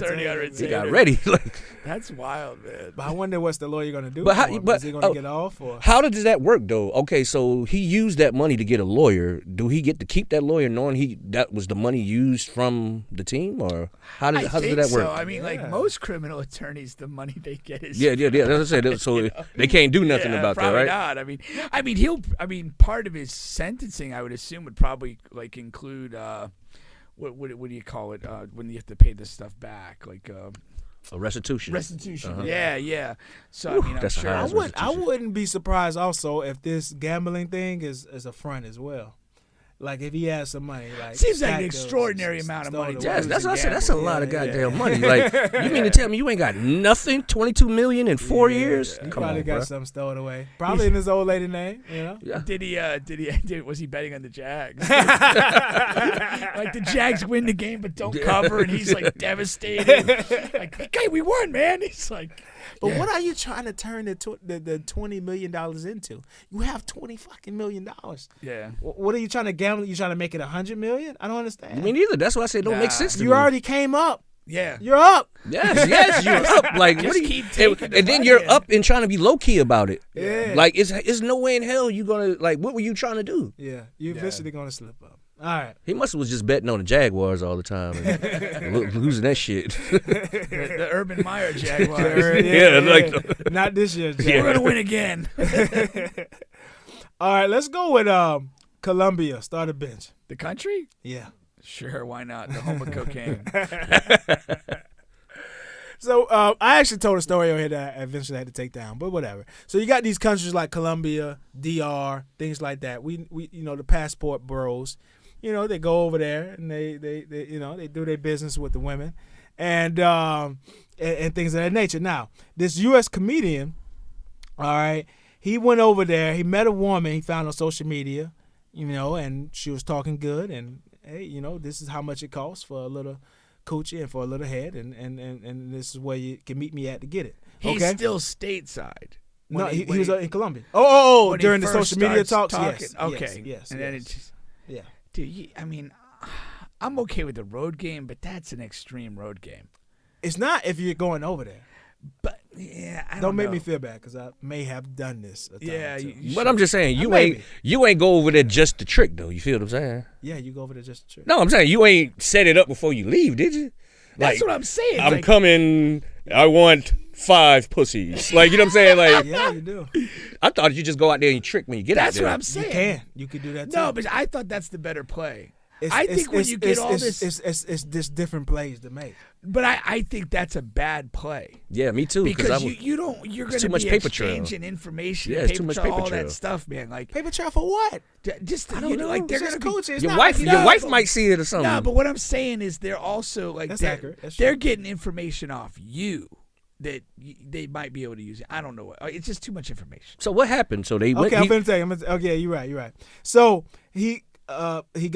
she set him up. He got abducted and got killed. But that made me feel bad because I've done. Damn, he got I may killed. have done this. We up Yeah, here he got laughing and abducted. shit. He got abducted and killed. God Yeah, damn. See? abducted and killed. Damn Because fool. what happened was when they abducted him, and found out that he's a comedian or whatever, they.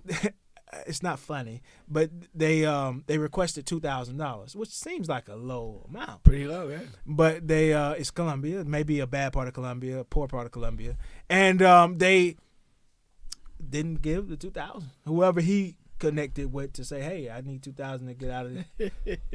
I know, it's not supposed to be funny, but it kind of is. Yeah. I would hope if I'm in Colombia, I call Pink like, hey man, $2,000. They finna get rid of me, man. And you People know, gonna kill I'll me, get back babe. to you when I get back. and you know my first question's gonna be is did you set this up before you landed? What the fuck is wrong with you, man?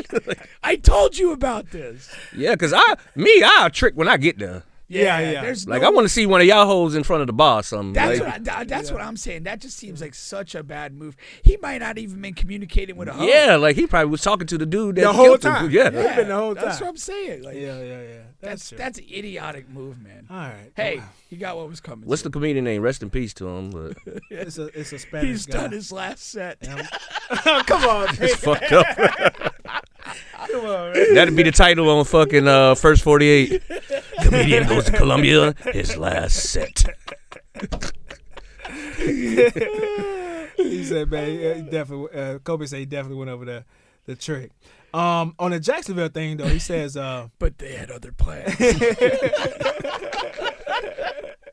We need that 2K. on the Bubba, Jacksonville what does it cost to trick over there, though? in Colombia. Yeah. It, let's go to the next thing. I almost had you. I want to know. I was finna get some ideas. I know. I almost had him. Is they money less than our money? Oh, what is the currency in Colombia? I don't know. All these places they do have different currencies though. Yeah. That's funny. Colombia, DR.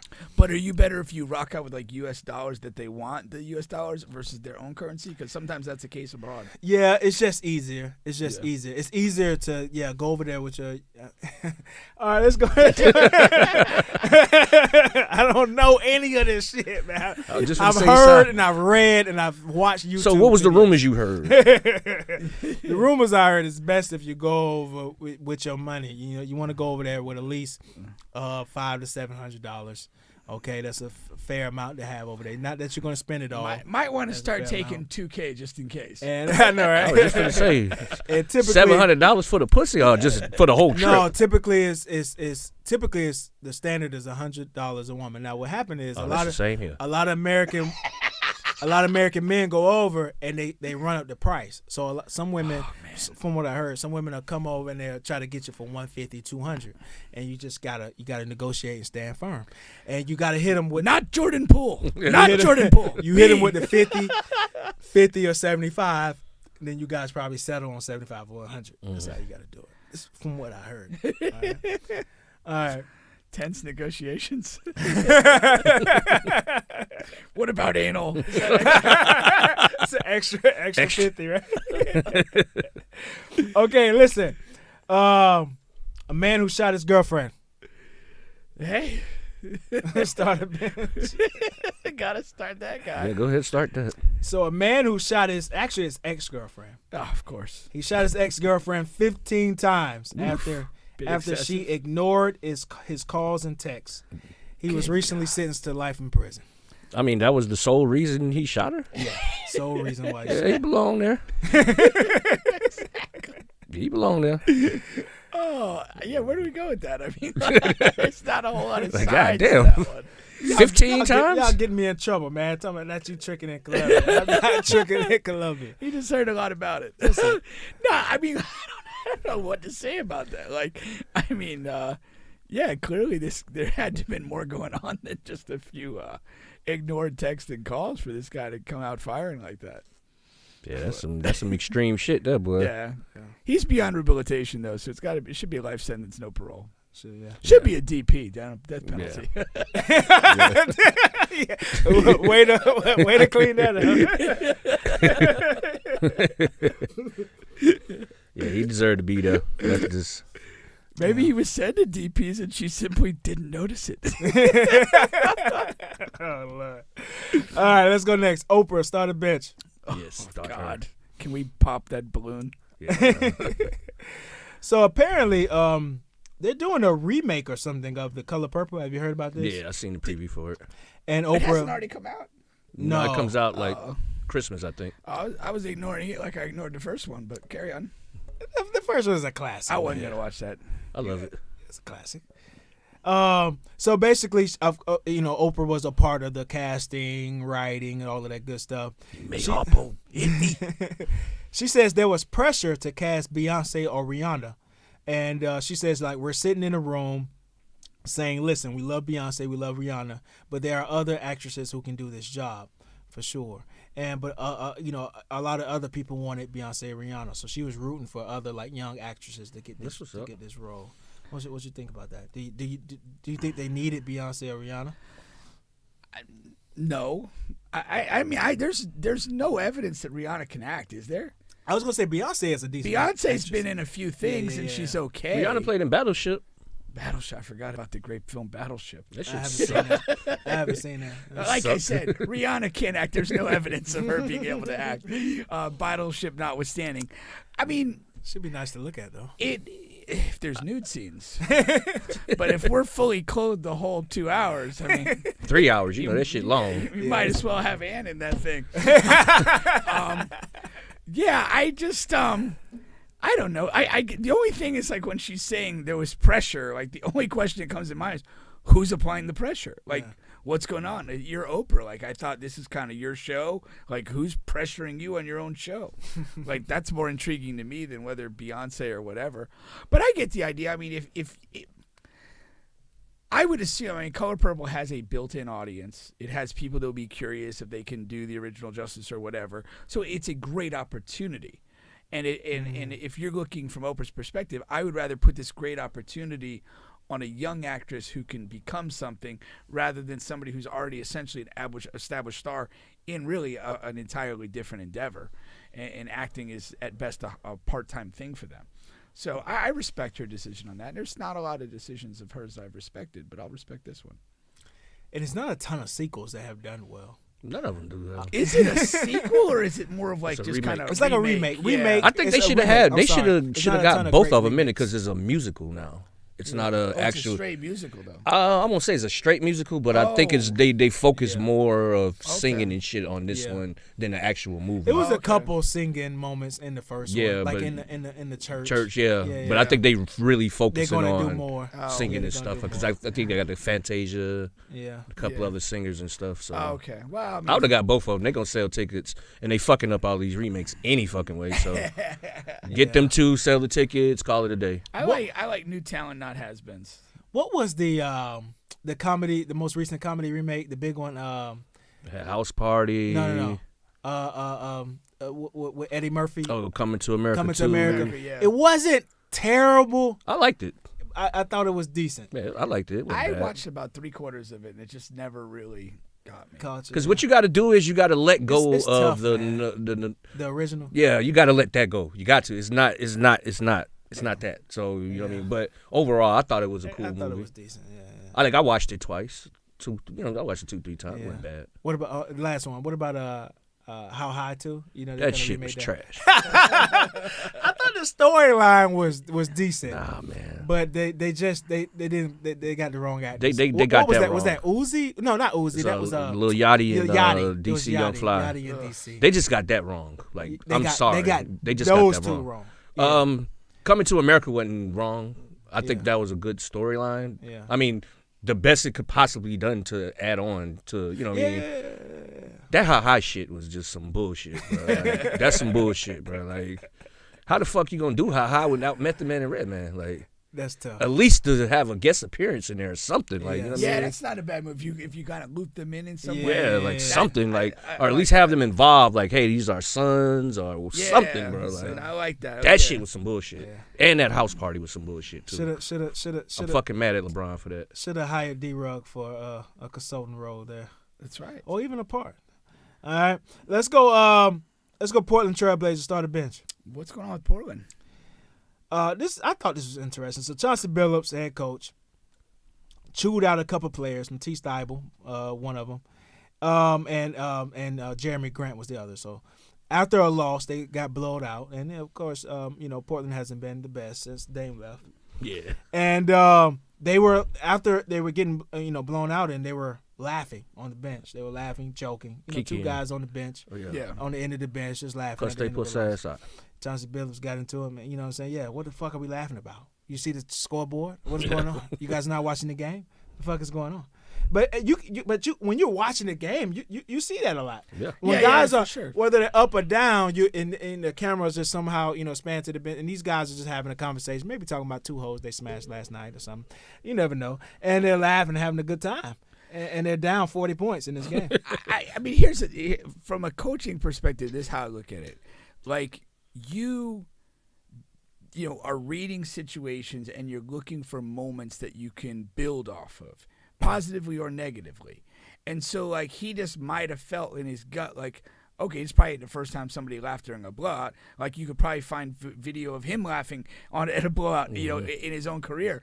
But you're going to be like, hey, I got something. That we're just trending in the wrong direction. I got to do something to shift this momentum, and I'm just going to jump on this and roll with it. And I totally get this. It's just a coaching move. You're trying to press buttons and get a reaction or change the momentum of something.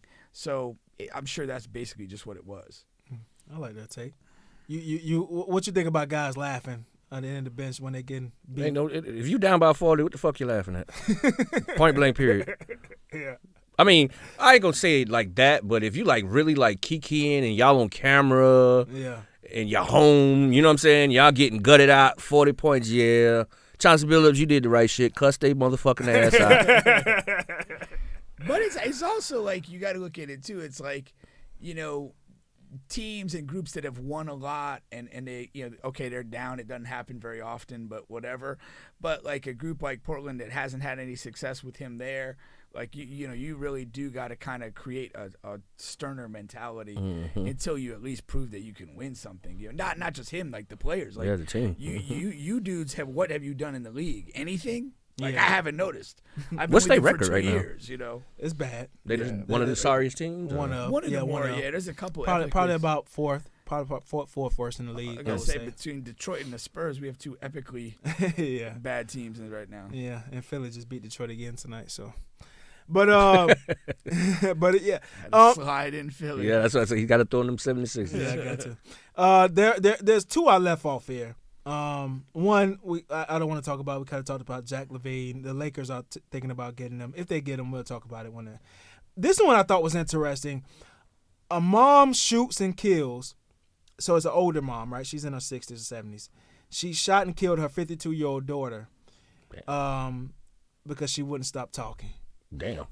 In Indiana. So how old is she then? That's what I said. She's like in her 70s. 70s. Yeah. Okay. And so yeah, the daughter had moved in or something. Had recently moved in. Had moved back home, and I what she told the police was, I told her that I needed, I wanted some alone time or whatever. And she just wouldn't stop talking. She wouldn't stop talking. Are one or both of these people mentally challenged? Yeah. No. They're both not. Nobody smoked Molly? By all accounts, the daughter was a model citizen. People loved her and this and that. And the mom was a sweetheart. Wow. So everyone says. First time ever have a violent charge or anything. Guess what? Second Amendment, baby. You got your gun. You can use it. Like, why does the old grandma have a gun anyway? But yeah, I gotta shoot my daughter if she gets out of line. Like, what the hell? That bitch come in here talking about her job. I'ma pop her ass.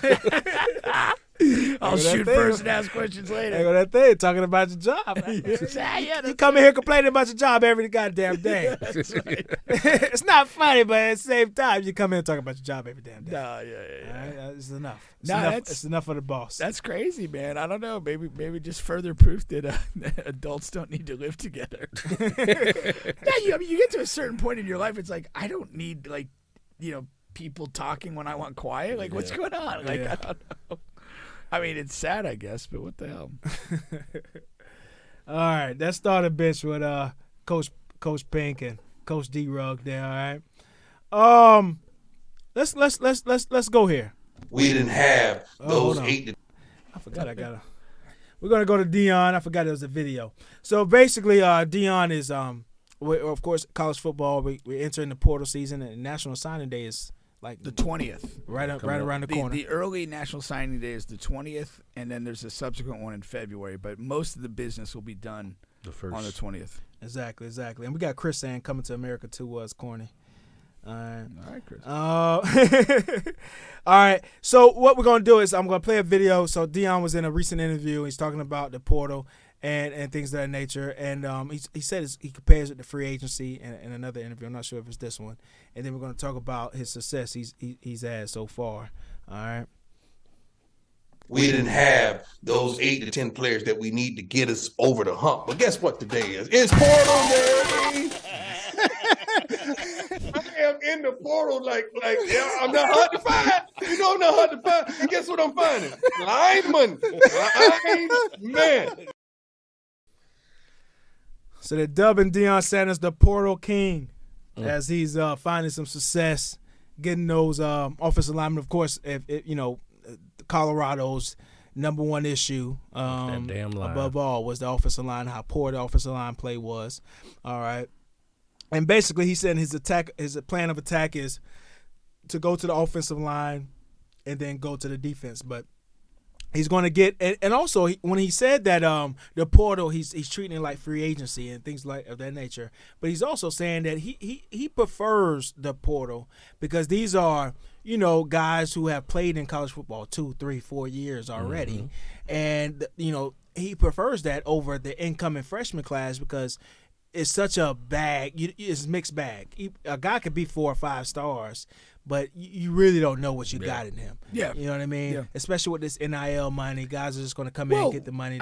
Cormani and McClain on that Colorado roster is a prime example of that. He was a 5-star guy, a cornerback that they flipped late from Miami, and he had a very up and down season. And Deion was very critical of him at times, not really practicing hard enough, not doing film study. When you get a guy 2-3 years into college football, he understands that. Like, he's adjusted to the lifestyle of college football. And, again, if it's a guy that you're looking at, you feel confident that he's adjusted well. And, even 5-star guys coming from high school can have some issues and a period of adaptation that you're kind of circumventing when you go to the portal. Yeah. I agree completely. Again, he's doing the Deion thing. He's creating a buzz. The first piece was they actually got like a 5-star high school recruit tackle. The number 1 overall offensive lineman. Correct. Yeah. And now he's kind of quickly consolidated a number of transfer portal guys behind that. But what's also interesting about the number 1 offensive lineman is Colorado wasn't on his list. Right. Colorado wasn't on his final 3 or 4 list. He had visited a few months ago, but he had Alabama, Georgia, and someone else on his list. And this goes back to Travis Hunter. Like, he was a Florida State commit for like 2 years, and signing day goes with Jackson State at the time. I'm very curious. Like, what is Deion's actual modus operandi of recruiting? Because I don't know. Deion finna go tell you how to get that money. I guarantee you that. Specifically, what is it? Because it tends to be a little bit like that. Like, he tends to snatch guys kind of late. McClain was another one, very late in the process. But does he tell you to do this for dramatics? Does he say, "Hey, leave us off your list"? Well, that's what I'm saying. Like, there's enough data that there's a clear plan at work. I don't know what it is. I'm really curious. Does he secure like these silent commits and kind of like, hey, we're gonna just drop this, now we're gonna drop whatever. Again, if you think about it, Travis was like signing day. Like, he just didn't sign with the Knowles and whatever. It was a huge flip. Here, that was crazy. The offensive lineman, he gets about 10 days before signing day, and he quickly consolidates some portal guys, and that might have been strategic. And the move there was he announced it on national TV on Undisputed. Then he went to the ESPN networks, and but that's also a way to secure more NIL deals, because you're doing this on national TV, saying you're going to Deion, a team that wasn't on your final 3 list. That's going to create so much of a buzz for you. Offensive lineman, I mean, let's be real, like they don't garner a lot of attention and NIL. Yeah, for the most part, As other I'm just very curious in like how exactly he operates. And another thing, like, you don't, like, somebody was commented the other day, like, you never see like Deion at somebody's house. Right. Like, all these other coaches, like, Kirby, Norvell, Nick, they're helicoptering into the high school. They're at mom's house eating, sweet potato pie or whatever. And that's the thing. And they always they're with the prospect and the family and taking pictures. Like, Deion does zero of that. Yeah. Does that mean he's not visiting at all, or he deliberately kind of does this all on the low? Like, he's doing it differently than anybody else, but I'm really curious, like, what are the actual mechanics of how he's pulling it You off? go over that bitch sending them a goddamn Land Rover or a Range or some shit. but everybody could send that. Like, that's not the distinguishing thing anymore. But I mean, Deion is the guy. I mean, that was my favorite football player when I was a kid. You know what I'm saying? So, yeah. I think the star power has a lot to do with that. Oh, I agree, but I still think that there's a way that, like, there's a specific way he's doing this that's fascinating to me. It's definitely a little different. It definitely relies on his star power and his celebrity as an individual. But again, how are you doing it? Like, what's going on? Yeah, and the offensive lineman that is getting out of the portal, they're not they're not coming with a lot of cachet, but you talked a few weeks ago, and a lot of the portal offensive linemen aren't coming with a lot of cachet. That's just kind of so I am interested to see how that works out for them. Now they're really excited. And getting the number 1 overall offensive lineman was fucking humongous. Well, but so here's another thing with Deion, the brand. Like, his brand is to be like confidently excited. Yeah, winners. You know, when he was losing 6 in a row down the stretch, there wasn't a whole lot of excitement, and he was basically knocked off brand. Now you're back in the recruiting season, and it's all, you know, flowers and you know, that sort of stuff.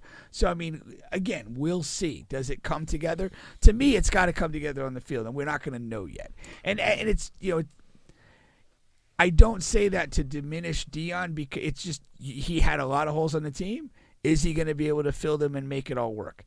That's the question, and we're not going to know until you play games. Another thing I didn't factor in really, because Deion's, I just do not believe he's going to be there in like a year or two, especially when his kids go to the NFL. But what I didn't factor in was, you know, he could just convince those kids like, hey, you could just hit if I do leave, you could just hit the transfer portal. I'm sure that's part of the pitch. You could just go like it's easy as 1, 2, 3. You know what I mean? Like you know, and that's why he loves free agency, and he's probably selling that. Yeah, he goes, you come here, we'll be good next year, and then whether I stay or go, you go off of a good Colorado team.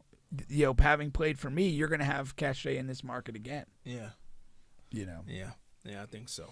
So yeah, we'll definitely see how that goes here. All right. Must be the money. It must be the money here, huh? What is this? Oh. And go ahead. I still think it's fascinating because, like, and I forget the name of the player, but somebody, pretty high profile college player, like, secured a deal again, like a national level deal. And so, and I think we're going to see more and more of that. We saw it as this year went along. There was more national level. It started kind of with Caleb, and by the end of the year, like Penix and Bo Nix and a lot of these other high-profile guys had, you know, kind of national corporate level deals. And that's going to be interesting because you have the school money with the boosters and the collectives and all that crap, and that's why kids are theoretically going to these schools or that school. But you also, if you get up to the realm of corporate dollars, that's not dictated by school. That's dictated by you. And that's another thing that we're going to do. And I've heard some stuff like with Florida State players and whatever, like, you know, guys get to the end of the year and they're kind of going to the collectives and going, hey, we're losing this guy and that guy to the NFL or whatever. I need my deal boosted.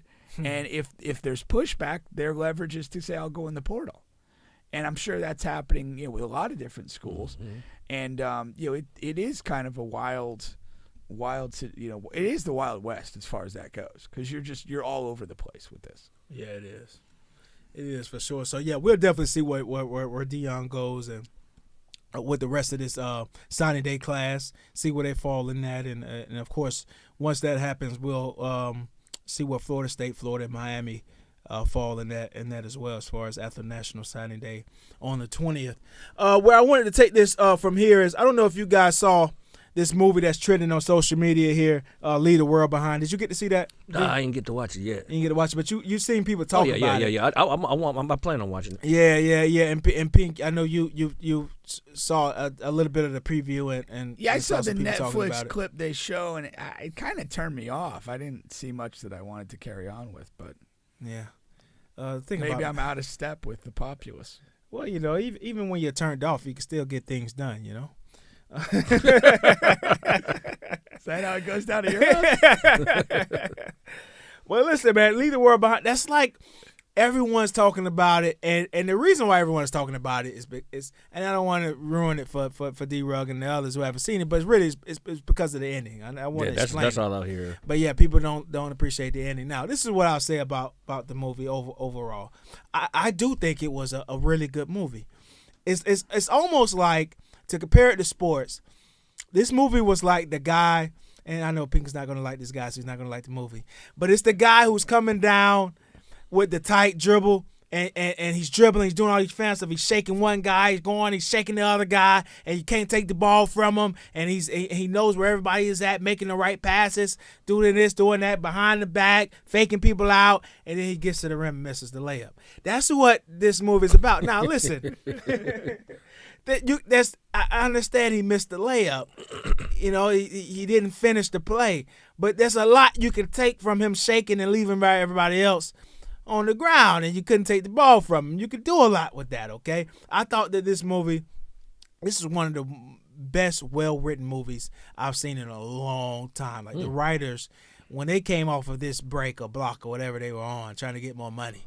This is why they took that break and tried to get more money for movies just like this. I think they did an excellent job. We're in 2023. It is extremely hard to come out with a unique movie, right? Every movie we've seen before. Every time Liam Neeson is on your TV screen, we've seen that 10 times already. I think that the issue is not it's hard to come up with an original idea. It's hard to get an original idea financed.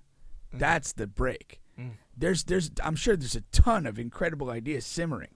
But for a studio or a Netflix or some entity to say, yeah, we're going to put the money in that. What we see is they want to put the money in a remake of The Color Purple, or they want to put the money in. They want to make their money back. The 93rd Avengers movie, like because they're these established brands. When you're trying to get a project off the ground and it's something unique and different and doesn't have a built-in audience or doesn't even have like a major star, like an automatically bookable star, it's hard to get done. Yeah. And a lot of times when you see something like this, and again, I haven't seen it, might not even be a fan.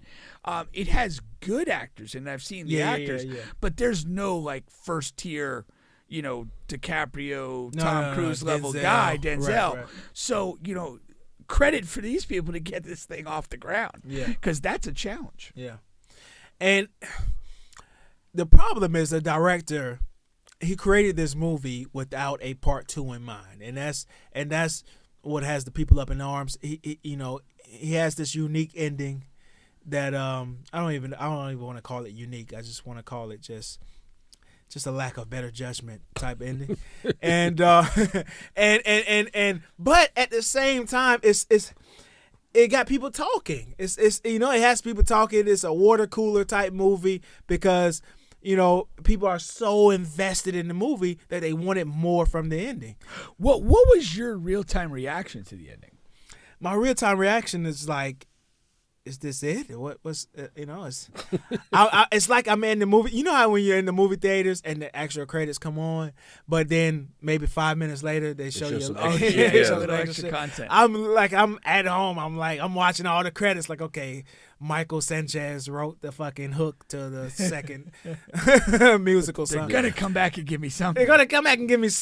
And they just never did. Wow. And I'm like, damn, this like it's like a piece missing. And but overall, I think it was a really good movie, and it just has to be a part 2. And I think there's going to be enough buzz. Sometimes they need enough buzz and enough viewership to even create a part 2 to anything or something like that. Anyway, so hopefully they have that because it's going to do well. Yeah, so definitely check that out, D-Rugg. Let us know. Yeah, I'm definitely watching what you thought about that there. All right. Now, this next thing I wanted to have a little fun with. All right. I get tagged a lot, right? I get tagged a lot on social media, mostly for bad things. Just like somebody tagged me under the Chris thing with the basketball thing, right? I wouldn't have never seen it if I wasn't tagged. Somebody tagged me. It was Juan, wasn't he? Tagged us both? No. Did you catch I missed the layup in that as well? See how he put that in there? He's an asshole. I'm going to get him for both of us. Don't worry. Please don't have any worries about that, all right? Yeah. No, but actually our guy, Tommy tagged me. Okay. Shout out to Tommy. He watches the show too. All right, but anyway, I get tagged. But most recently, a lot what I get tagged about is lookalikes, man. There are people in this world that look just fucking like me. And most recently, they've been tagged in certain things that's just not a good look. Right? I find it amazing that you agree. Because I've had experience where people say, "Oh, you look at this person," and then when I see the person, I'm like, "No way!" But like, I find it funny. The last person, I do not agree, and that person I get. I mean, no lie, for probably the past 5 years, because he became famous. No lie, probably about twice a week. Really? Somebody either texts me or tags me. All right. But let's get to these videos. All right. So, where is he at? I was supposed to. I was as I was promoting it. I was supposed to be on this screen here. Okay. But we're gonna move to this one here. All right. Now, look at this top guy right here. That's fucking insane. That guy looks just fucking like me, man. He has a more narrow head. What in the top one here, top left? Yeah. You kind of have a wide dome. So you saying I have a bigger head? Yeah, it was just saying wider. In particular. Still bigger. I hear the ladies like that. And then this guy down here, man. He actually looked like my nigga Trap Hamilton. Trap is another one. This guy down here looks exactly like me too. He's getting his ass whooped. Right. He kind of moves like you, which I think is funny too. Yeah, that looks like you. Yeah. This guy, he was on a beach, and the skinny guy is a professional UFC fighter, and this Bubba lookalike here had the bright idea of just challenging him on camera, trying to go viral. So while he might be a dead ringer for you, you have slightly better judgment. Yeah, I would never do this. I would get my ass whooped like this, but I wouldn't. No, I would never. I mean, this is just so weird to me. This guy has no plan whatsoever. None. I mean, he's not attacking. He's just sort of talking shit. He's just sort of staying out there at kick range and just getting the shit kicked out of him, literally. And this he's barely even trying. He's just, Let me tell you so. He had an idea until he got kicked in his fucking head. All that shit went out the window. That's all the Mike Tyson. That first kick, that shit sent everything out the window. Yeah, Mike Tyson. Everybody's got a plan so you get hit in the face. Yeah. Damn, Bubba number 2. But he might have been better off just like taking the first kick and I was kidding, man. Hey, good luck in your career. I don't, just to kind of stay out here. Yeah, I would have hugged him. He'd have kicked me. I would have gave him a hug. And the thing about this first guy, it's like a prank, right? These guys are setting up like they're trying to mug people, or whatever. So like this Bubba lookalike is like he's walking to the. He's like, nah, that's a bad idea, man. There you go. I'm scared. I'm afraid of these guys. Mama didn't raise no fool. He turned around with the quickness. At least 10 people tagged me in this fucking. He went with a little beard shrug too. 10 people at least tagged me in this fucking video, real? man. Yeah, and that was actually when I was on vacation. I was on the boat and getting all of these damn tags. And then this is the other guy, DeVito, man. I get this. This is the guy I get all of the fucking time. All right. Okay, when you first brought this to my attention a while back, I think DeVito was a little slimmer, and I thought it fit better. He looks like Big Pappy Ortiz here, and he's been eating exclusively at the Golden Corral. Our hairlines are similar to the point to mine. Don't go back that far though. You got hair? DeVito, you make too much money for that. You got hair? Huh? You got hair? I could grow it in, if I wait a long time. But I go bald. I went bald because of this reason. Like me and my Bubba brother here, it's the same thing. Our edge is similar, but mine don't go back that far. You know what I mean? He damn near got the Stephen A. Smith thing going. Yeah, oh yeah, you know what I'm saying? He's damn near got that going. And mine is the same way. Like, it's eventually going to do that. But I stopped about 3 years ago. I was like, yeah, we're not doing this. Call off the dogs. Yeah, we're not doing this. Yeah, I did the same shit. I looked one day in the mirror and seen that damn light shit up there. I was like, you know what? This shit got to go. The top one is the worst to me. Was it like a tough decision? You have to go early. Huh? Was it like a tough decision? Nah, because I wasn't my hair wasn't growing out anyway. I wasn't like a whatever dreads or afro person. Yeah. I always had like the like a number 2, whatever. You know what's a really weird combo is when the guy goes with like the dreads or braids, but he has the massively receding hairline. Yeah. That's not a good look. No. That's tough. Shit, I know niggas with bald spots, like complete bald spots. Shit just long around that whole shit and they just cover it up. Yeah. Now that's the thing. If you have dreads and you have the middle thing going, you can cover it up. Yeah. You can cover it up and nobody will notice unless they like really close up on you. But that front end hairline, that's tough to hide. That's tough. Yeah. Man. Unless you're gonna do. Who was it that did that? Was it Carlos Boozer? In the NBA, like he colored it in. Oh yeah. Oh yeah, he spray painted his whole damn face. They think LeBron too sometimes because LeBron has that. Yeah, LeBron colors his in. Oh, LeBron bought hell. He done got, or bought it. Yeah. He got him some. He didn't pay for that shit. He paid for that fade because his shit was gone early too, like early. Yeah. LeBron shit was gone like 10 years ago. Yeah. And he just came back one season with a whole fresh ass low cut. I wonder if his kids stress about that. That they're like, man, I'm gonna be bald by about 28 or 29. I don't think so. Cause my dad and granddad had the same thing. You just think you're invincible as a kid. You don't know until. Me too. That's how I was. Yeah, you don't know until. Because I had like every hairstyle except for like dreads and the Jerry curl. So I always was like, oh, I ain't gonna never lose my motherfucker hair. And then I just held on them last couple of years. Like I tried to grow a high top fade that last year or two. And I remember that shit. Me and Jolly was at work, and I bent down to tie my shoes, and Jolly was like, boy, bitch, that shit shiny as fuck in the middle. And that shit made me go home, and I looked and seen that shit. I was like, oh, yeah, he ain't finna crack on me no more about this shit. Hit that bitch with a razor right then and there. That's funny. And that was the best decision I ever made. Of all your decisions, that's the best one. Yeah. Man, look, fellas, if y'all got y'all shit and it's looking fucked up, let it go, bro. Yeah. Let it go. Trust me, them hoes talk about you, bro. Hoes talk about you when you got that receding hairline or them bald spots. They talk about you, and guess what? And Jolly. And they still gonna fuck with you when you cut it all off. Yeah, they like it better. You know what I'm saying? Do you ever get like a girl who says you should grow your hair out? No. But before I went no better. Before I went bald, I had a couple tell me, "Yeah, it's time." Okay. Oh, it's time, man. You may not be ready, but your hairline is. You may be young, but you're ready. Because I was young, man, but it was time. Yeah, let that shit go, fellas. Like I see too many guys that done had their dreads for like 15, 20 years and they shit like way back here. Like, you know what I'm saying? It's like, God damn, bro, let that shit go, man. You know what's funny?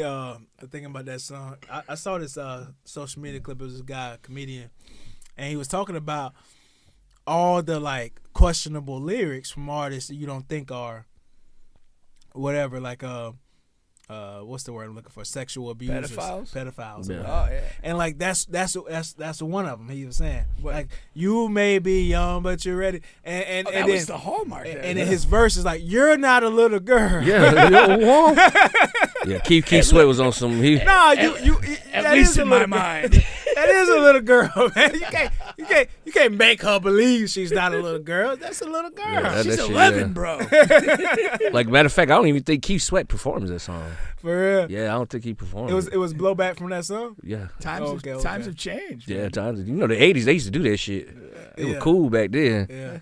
Can't do that shit now, boy. At least not singing. Y'all little hoes remember that shit. Y'all used to be going to Carvel and niggas come and pick you up with 30s of O's and shit. Yeah. I used to hate them dope boy ass niggas. I got a bike. This nigga got a Chevy. I know I can't fuck. Like, you know what I'm saying?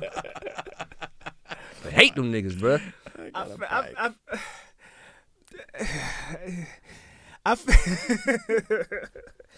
I felt bad because I have like I know this guy, right? Whatever, Cookman. But it's a college, right? It's a college. But when you go to homecoming, it's a lot of older people there. It's a lot of girls that are still in school. Like it's a mixture, right? But so it was this girl in this group hanging around where we're barbecuing. It's her and her friend.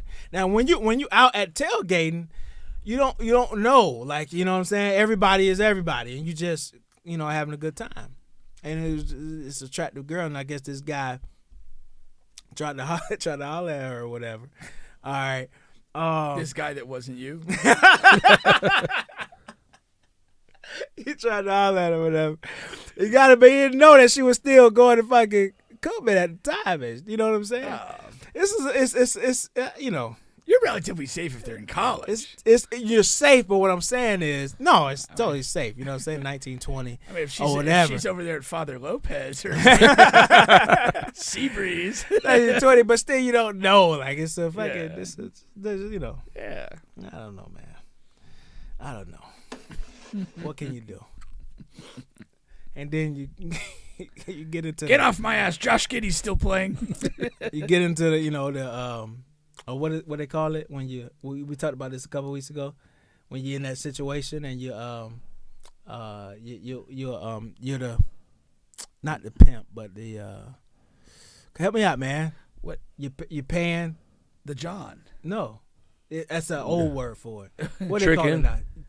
That's still now we in the 90s now. You went from the 70s to the 90s. What they call it now, man? OnlyFans. No, the dude paying. Huh? Yeah. What's the word? I don't even know now. It's been a while. It's a blank. I'm drawing a blank, man. See, I call it tricking still. Yeah, we call it. Tricking is the right. There's a right word for it. But when you fuck, man, how y'all don't know? Come on, help me out. When it don't have to be just an older guy. It could be a guy who's not who shouldn't be with this girl. Whatever. She's way attractive, and you're paying for it. Sugar daddy? Goddamn sugar daddy. That's the sugar word. daddy. Okay, Oh, sugar daddy. Sugar daddy, sugar mama. Okay. Yeah, sugar daddy, sugar mama. Then you get well, into that. Okay, that's prostitution, but it's kind of like I wasn't thinking. I was thinking like I know. Literally like street hooker, and that's where I was at. Say street hooker. Yeah. Sound like my grandma. but the guys who were coming to cover or whatever, it's not like they're paying a whole heap of money, but that's the allure. Like I got something that the guys your age don't have. You understand? For sure. Yeah. Whether it's it's totally a potential sugar daddy situation. Yeah. I'm a little established in my career. I'm gonna come back and seduce. Pick you up. You can ride in the Chevy. Yeah. Right, man. I always thought that I should have been like the whole R. Kelly thing. I should have been a strong should have went off in my head when he used to hang out. When they say he used to hang out at McDonald's. Mm-hmm. I like at first when I first heard, I didn't really think anything of it. Hang out at McDonald's. No, you don't hang out. I'm you just go eating. You purchase. Eat McDonald's. That nigga used to hang out. Like every tour stop. Hey, all right, shit, we gotta go to McDonald's. Just hang out. I didn't think anything of it until all of that came out, and then in Netflix, like he used to hang out and be in his car or come out and hang out near the if they had a playpen at the. You know what's crazy?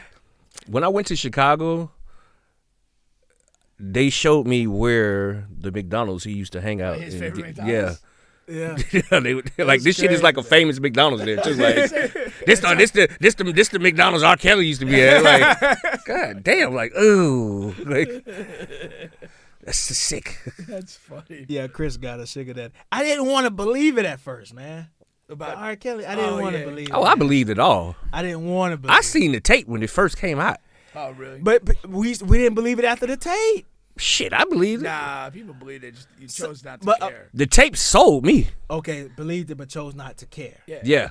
The music was good. That's what it was. Good, yeah.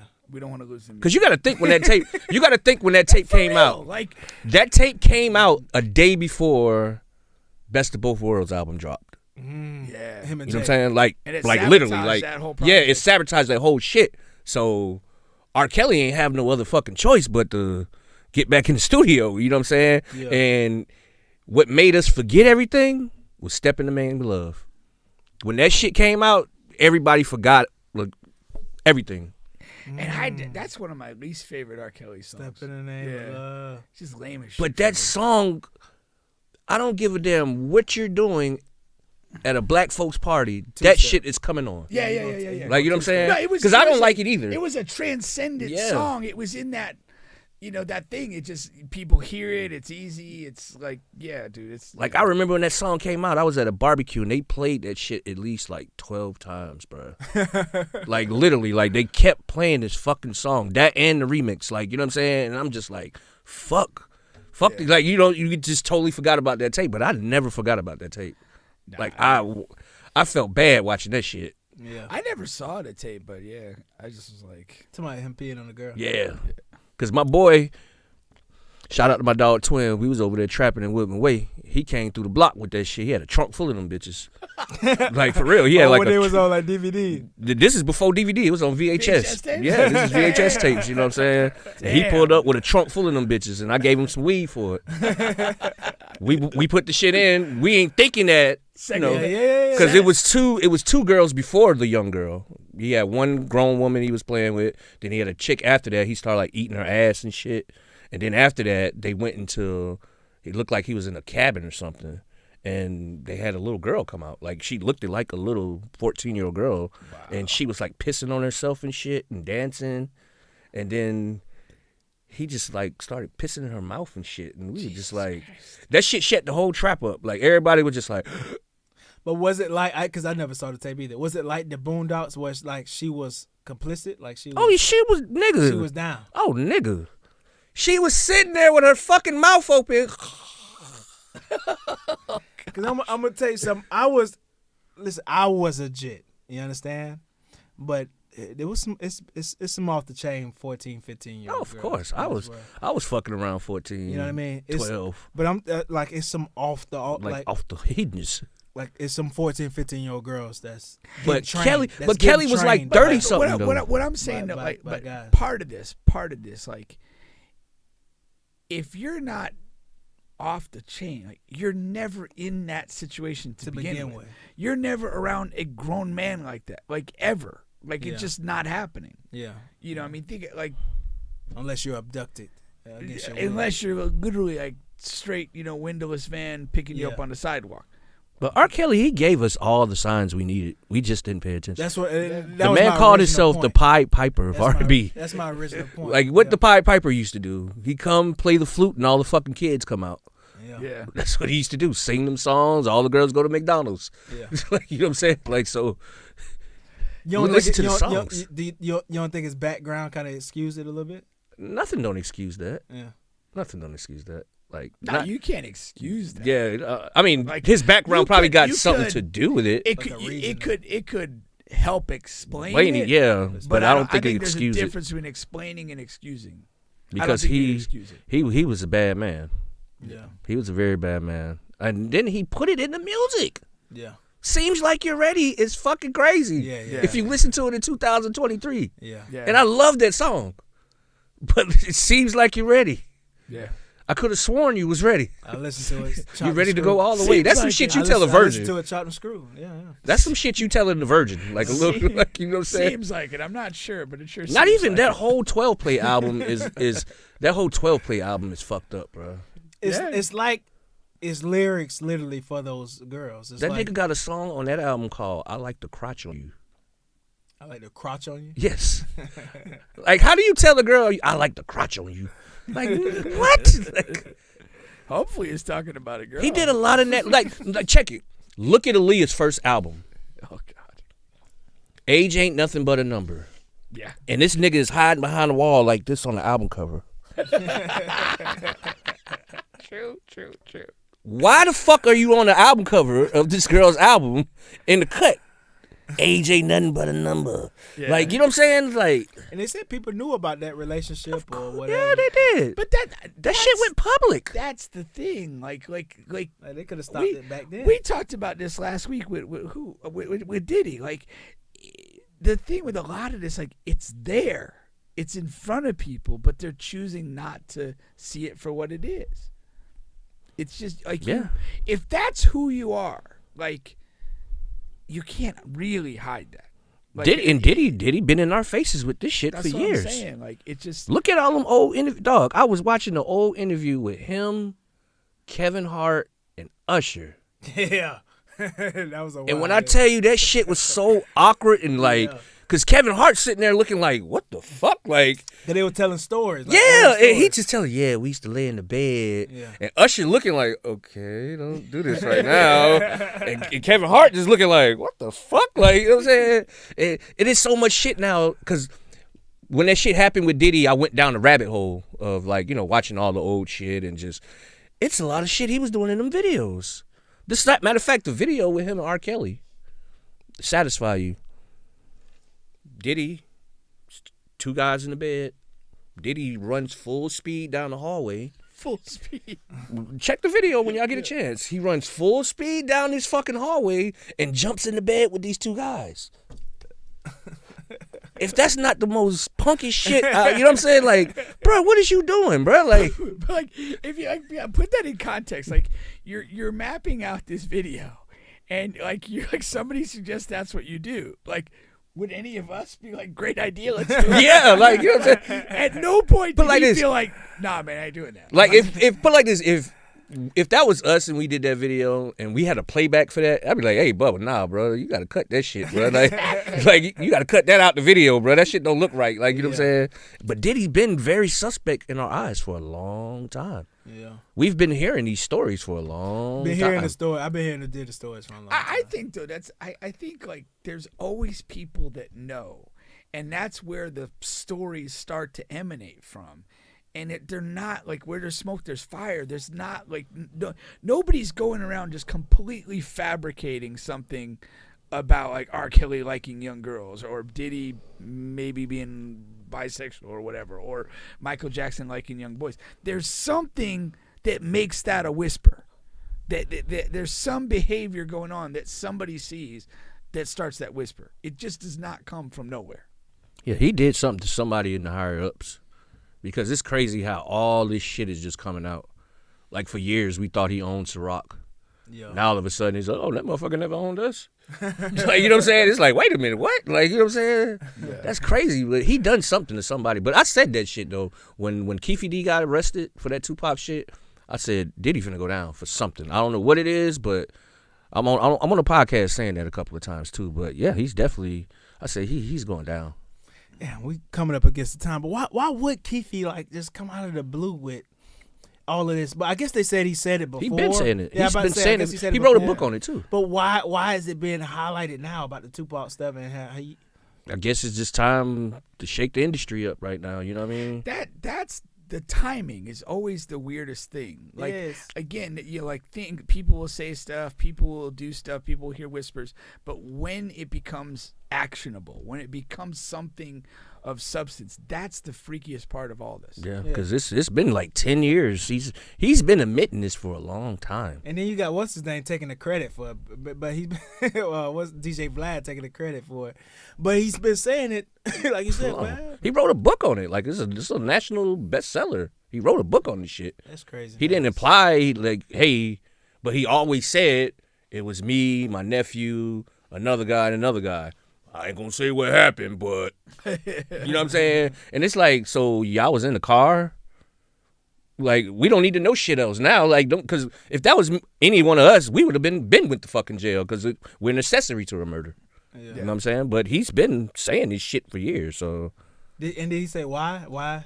Nah, he never said why. He just, I don't know, maybe it's a guilty conscience. But even like why he killed, why he. Oh, because Tupac beat up Orlando. Right. He beat up the dude Orlando. The dude that Suge and Tupac them stomped, that was Keefe D's nephew. Oh. So that's what happened. Tupac them stomped him out. That was earlier that night. Yeah, it was that same night. Yeah, it was like a Tyson fight or something. At the Tyson fight, they stumped him out. Okay. Then they went and waited for him because they knew Pac had a show down the street at the club. So they waited for him, caught him in traffic, pop, pop, pop, pop. You know what I'm saying? And Keefe D always explained the story up until the actual shooting, because he was like, matter of fact, it's one interview, like he like fully detailed explains, like, we did this, we waited in the car, we waited for 15 minutes, he came out, we seen him, we knew it was him because he had the music playing, he was hanging out the window being Tupac, we rolled up on him, and, you know, I can't talk about it after that.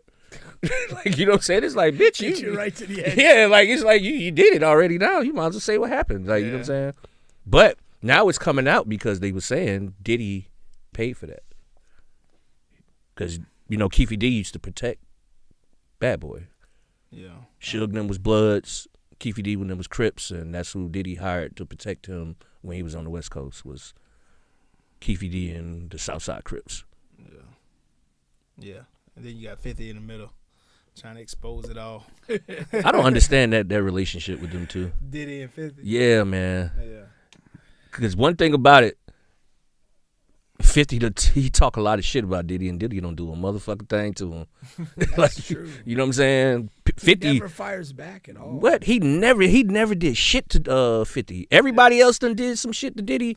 He stepped on him. You know what I'm saying? It might have been some business shit. You know. He say 50 been saying fucked up shit about Diddy for years. No, for years. But what I'm saying is maybe you know, Diddy may have done something business wise to him. But I'm with you. I've never heard Diddy say or reply, or respond in any way. Versus like Rick Ross, who's always back and forth with him. In regard, you know what I'm saying, and Ja Rule back and forth with him, whatever. Most people who 50 Cent the game back and forth with him, but P Diddy, nah. Yeah. He must have some receipts though or something. That's what would explain. Well, 50 always got receipts. Yeah, 50.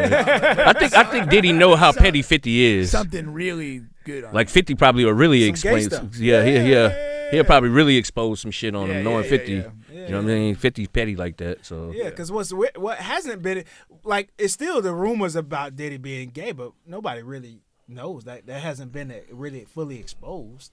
Right now, they're talking about sexual abuse with women. It is. Sexual that is misconduct with women. That's a wild thing about this. Yeah, like the legal official lawsuit focus of this is like the abuse of women. Yeah. But then there's this kind of like bi or gay aspect of it that that was that Columbus Short thing we talked about the other day. I don't kind of believe his stories though. About he dropped another story today. Did he? About something, somebody hired him to do a movie, and they told him, now you got to suck my dick. And I was just like, damn, that's a little extreme. Like, you know what I'm saying? Like, shit. It's escalated quickly. Like, whoa. You know what I'm saying? But the stories that I'm liking about Diddy, I like to hear that gangster shit. They say Diddy doing motherfuckers. Like, I like to hear them stories about Diddy, because, he don't punch Drake in the face. Fought J. Cole. You know what I'm saying? These are like some gangster, like, damn, Diddy was that gangster? Yeah. You know what I'm saying? So, shout out to Diddy, man, but I think it's over for you, buddy. Yeah. And he made an amazing album this year, too. He did, man. I love that new album and he had. Total R&B album. It went totally under the radar. Yeah, I liked that album, man. But at a time where like really R&B really wasn't even popping. Like it hasn't been popping for a little while, and he makes an amazing R&B album. He was gonna bring it back. He had a whole new R&B label. Yeah, and I think he was gonna restructure Bad Boy. Gonna make it like a total rap with his son. His son, I'm about to say his son was gonna be popping. Just made that son with Kodak. I think Jit he done too, because you look too much like your daddy. Like, he ain't got the Bad Boy sound. He sound just like his daddy. Well, Mace. He sound like Mace. I just thought about like there was that story when his son was trying to play football at UCLA. That Diddy got into an argument with the strength coach and hit him with a weight, right? Hit him with a weight. I forgot about. That's why I said I'm starting to. I like those stories about the sexual shit. Hey man. I kind of believe it, you know what I mean? Running full speed. Cause pair of dudes. Y'all watch that video when y'all get a chance. Satisfy you with him and R. Kelly. I'm gonna check that out. But he runs full fucking speed down the hallway and like dive into bed with two dudes. It's like, what the fuck is you doing, bro? And why is this in the video? D-Rugg, what you got coming up, man? Oh man, I got another album about to drop. You do? Yeah, man. You been recording music for it? Oh yeah. It's been done already. I'm just finna add a couple of little touches to it or whatever. But Holy Monkey Skeet, it'll be out. I'd say probably about February. Oh yeah. Basically, I'm just planning on dropping a lot of music, man. I'm gonna let y'all hear all that shit I've been recording, man. Cool. Yeah. So definitely look out for Holy Monkey Skeet. I remember you talking about doing like you dab in it a little bit, but like a comedic type album. Yeah, album? that's this Holy Monkey Skeet is gonna be. Okay, because I remember you talking about it. So it's gonna be sort of in that lane, or it's gonna be totally in that lane. Well, I could say 80%. 80%. Because all the songs are gonna be funny. You know what I'm saying? I got a matter of fact, probably the first single I got coming off of there is called "You Dusty, You Musty." You know what I'm saying? This shit is hard as shit. You know what I'm saying? But I definitely wanted to tap more into my comedic side of the music. You know what I'm saying? Yeah. Like best of both worlds, man. I'm a big fan of music comedy. Yeah. I just like. Me too. I love it, man. Because I listen to a lot of I don't know if y'all heard of BFP Pac-Man. No. Fat dude from I think he's from Michigan. Okay. But he's fucking hilarious, dog. All his fucking songs are just straight comedy. So he inspired me a lot to, start getting a little silly on it. Because, I'm 43 years old. I don't want to be having no fucking identity crisis right now rapping. You know what I'm saying? Because that's what a lot of these motherfuckers is having right now is identity crisis. And I don't want to get to the point where I'm so hard that I can't be myself. So right. Exactly. I want to be myself. So, you know what I mean? Facts. All right, what can they find you at? Definitely Instagram, D-Rugg407, Snapchat, D-Rugg407, TikTok, D-Rugg407, Facebook, you get my real name, Darius Boston. And y'all be looking, definitely check me out on Orange County Media Podcast. We shoot every other Tuesday. You can go on YouTube and look that up at Orange County Media Podcast. It's a pretty dope cast. I'm just like, taking a seat back right now. I got some young cats, you know what I'm saying, that's doing their thing that I wanted to lend my hand out to. Okay. And I think I'm going to try to crank this motherfucking arrogant assholes back up, man. You been thinking about it? Yeah, all day, man. I that's my partner, me and Black. Like, when I try to do other podcasts or things like that with other people, it's not the same. It don't feel the same. Yeah, it's not the same. Not in a bad way, but it's just not the same. Like, you know what I'm saying? Because me and him been doing it 5-6 years, and it's like a natural. Rocking, man. It's just a natural thing, you know what I'm saying? So I'm definitely going to have plans on cranking that back up. And actually, too, y'all be on the lookout. I got the Goulash coming. I got a real hip-hop show, like, it's going to be like SportsCenter. Okay. Called Goulash. So we'll be reporting every week with the latest hip-hop news. And, I'll be back on that comedy stage, too, you know what I'm saying? I just don't be working out no more. I just like to do the big shows now. You know what I'm saying? I like to just get the money, man. This isn't big enough for me. Exactly. All right, well, appreciate you, man. We'll catch y'all next week. We out. Man, thank y'all for having me on, man. For sure. Appreciate you, man.